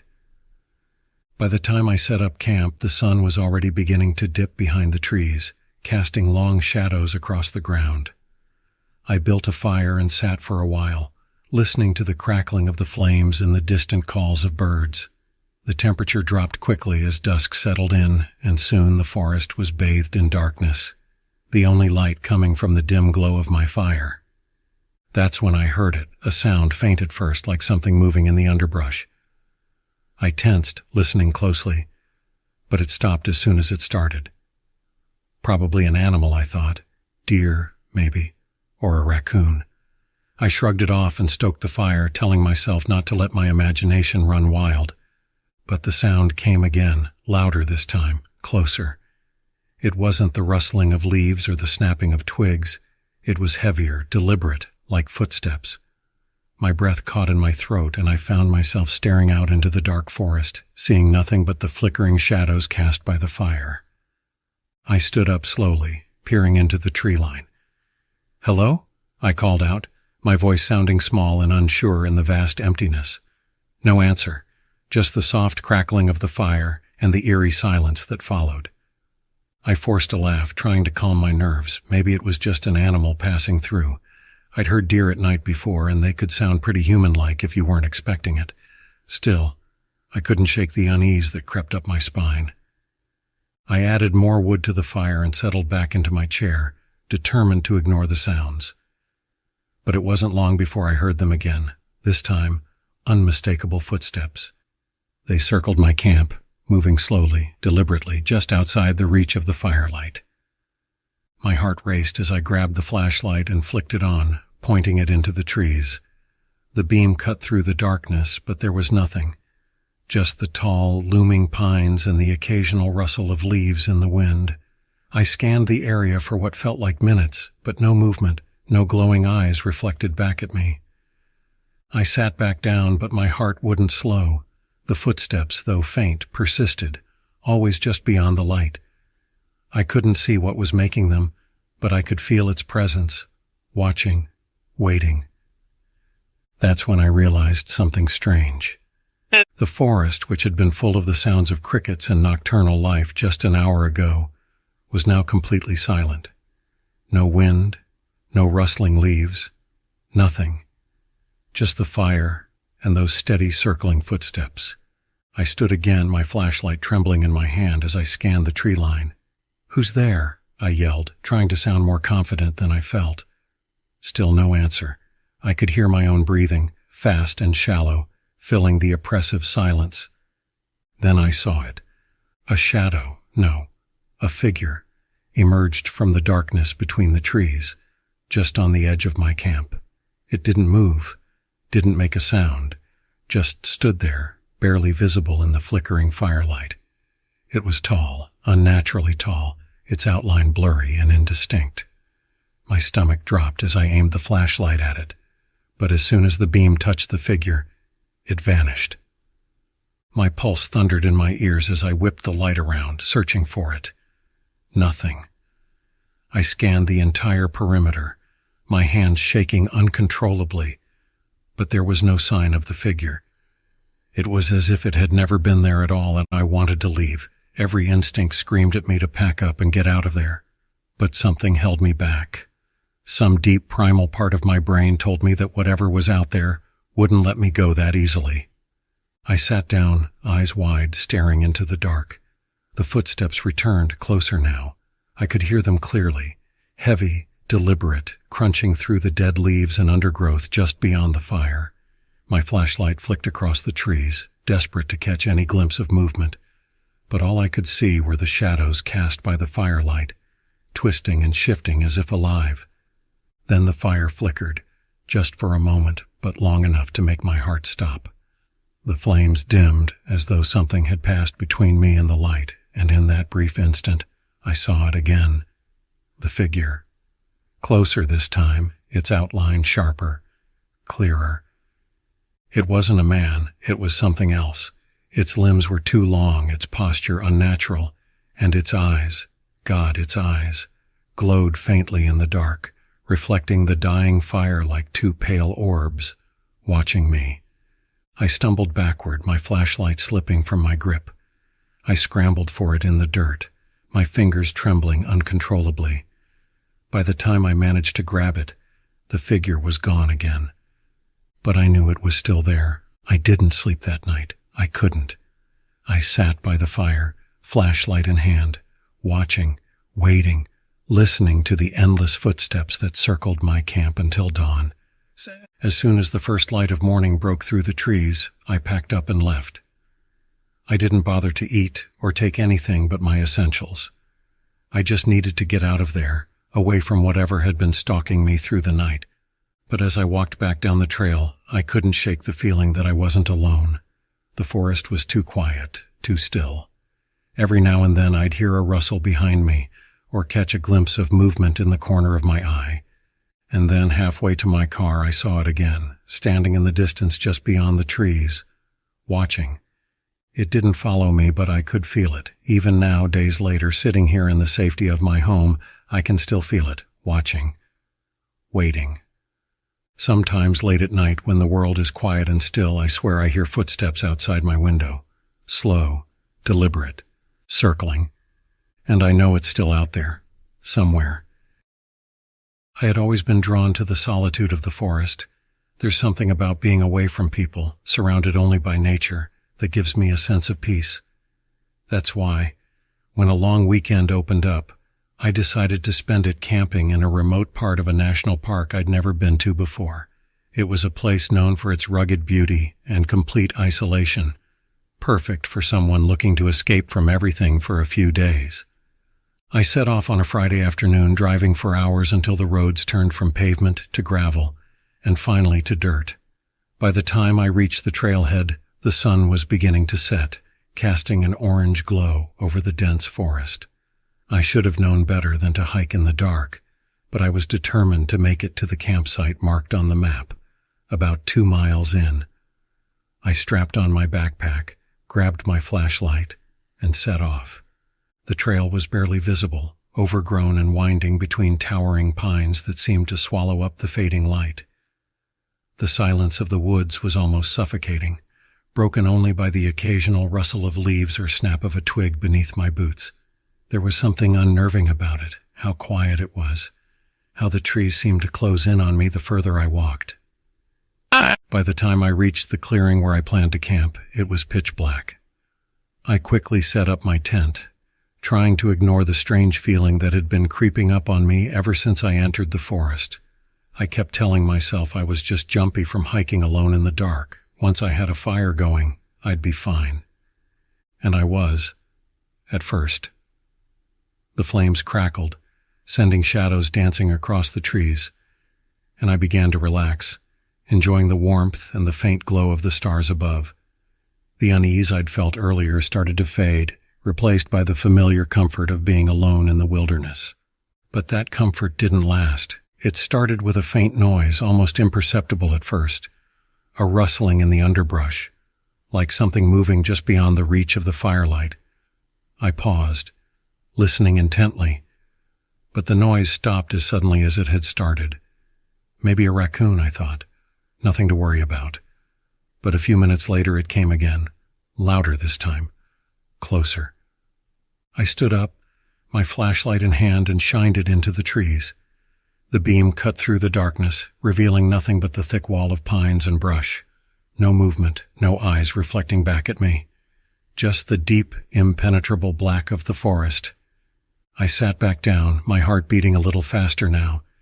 Maybe it was just my imagination, the woods playing tricks on me. But the feeling of being watched, of something just out of sight, grew stronger. It was irrational, I knew that. Yet I couldn't shake the sense that I wasn't alone out here. Then, around midnight, things got worse. I was lying in my tent trying to sleep when I heard it. Footsteps, slow, deliberate, and heavy, like someone, or something, was walking just outside the tent. My breath caught in my throat as I strained to listen, every hair on my body standing on end. The footsteps circled the tent, shuffling through the dirt and leaves. I gripped my flashlight, every muscle in my body tensed, waiting. I didn't dare move, didn't dare make a sound. The footsteps stopped, right next to where my head was resting. The fabric of the tent rippled slightly, as if someone, or something, was brushing against it. I held my breath. Silence. For a moment, nothing happened. Then, suddenly, a loud thud echoed through the clearing, like something had been dropped or thrown just outside the tent. My heart pounded in my ears. I couldn't take it anymore. I unzipped the tent slowly, careful not to make too much noise, and shined my flashlight outside. Nothing. The clearing was empty. But then I saw it, a rock, a large smooth stone sitting right in front of the tent flap. That wasn't there before. I would have noticed. Someone, or something, had placed it there. I stood up, shining the light around the campsite, my pulse racing. There was no one, no movement, just the stillness of the trees and the faint crackling of the fire. But I knew I wasn't imagining things. Something had been out there. Something had left that rock. I spent the rest of the night sitting by the fire, unable to shake the feeling of being watched. Every rustle of leaves, every snap of a twig sent me spinning around with the flashlight, but I never saw anything. The forest seemed to hold its breath, as if waiting for something to happen. When morning finally came, I packed up my gear and decided to cut the trip short. There was no way I was staying another night. As I was packing, I noticed something that chilled me to the core. Around the edge of my campsite there were footprints, human footprints, barefoot. They circled my tent just like the footsteps I'd heard the night before. But what was even more unsettling was that the prints were small, like those of a child. I hadn't seen anyone else out here, not even on the drive in. There were no other cars at the trailhead, no signs of other campers. So where had the footprints come from? I tried to shake off the fear, telling myself it had to be a coincidence. Maybe someone had been camping here before me. But as I made my way back down the trail, the uneasy feeling only grew stronger. About halfway back to the trailhead, I found something that made my blood run cold. Hanging from a low branch directly above the path was a small wooden doll. It was crudely carved, with a twisted face and long, spindly limbs, and it looked old, like it had been hanging there for years. But I hadn't seen it on the way in. Someone had placed it there after I arrived. My hand shook as I reached up to touch it, as if to confirm it was real. The wood was cold and rough under my fingers. There were no other signs of life around, no footprints, no other campers.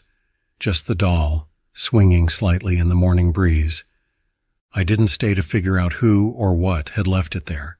I ran the rest of the way to my car, not stopping until I was safely inside, locking the doors behind me. As I sped away, I couldn't shake the feeling that I had narrowly escaped something that was watching me the whole time. To this day, I don't know what was out there with me that night, but I've never gone back to that part of the woods, and I never will, because sometimes the things you can't see are the ones you should fear the most.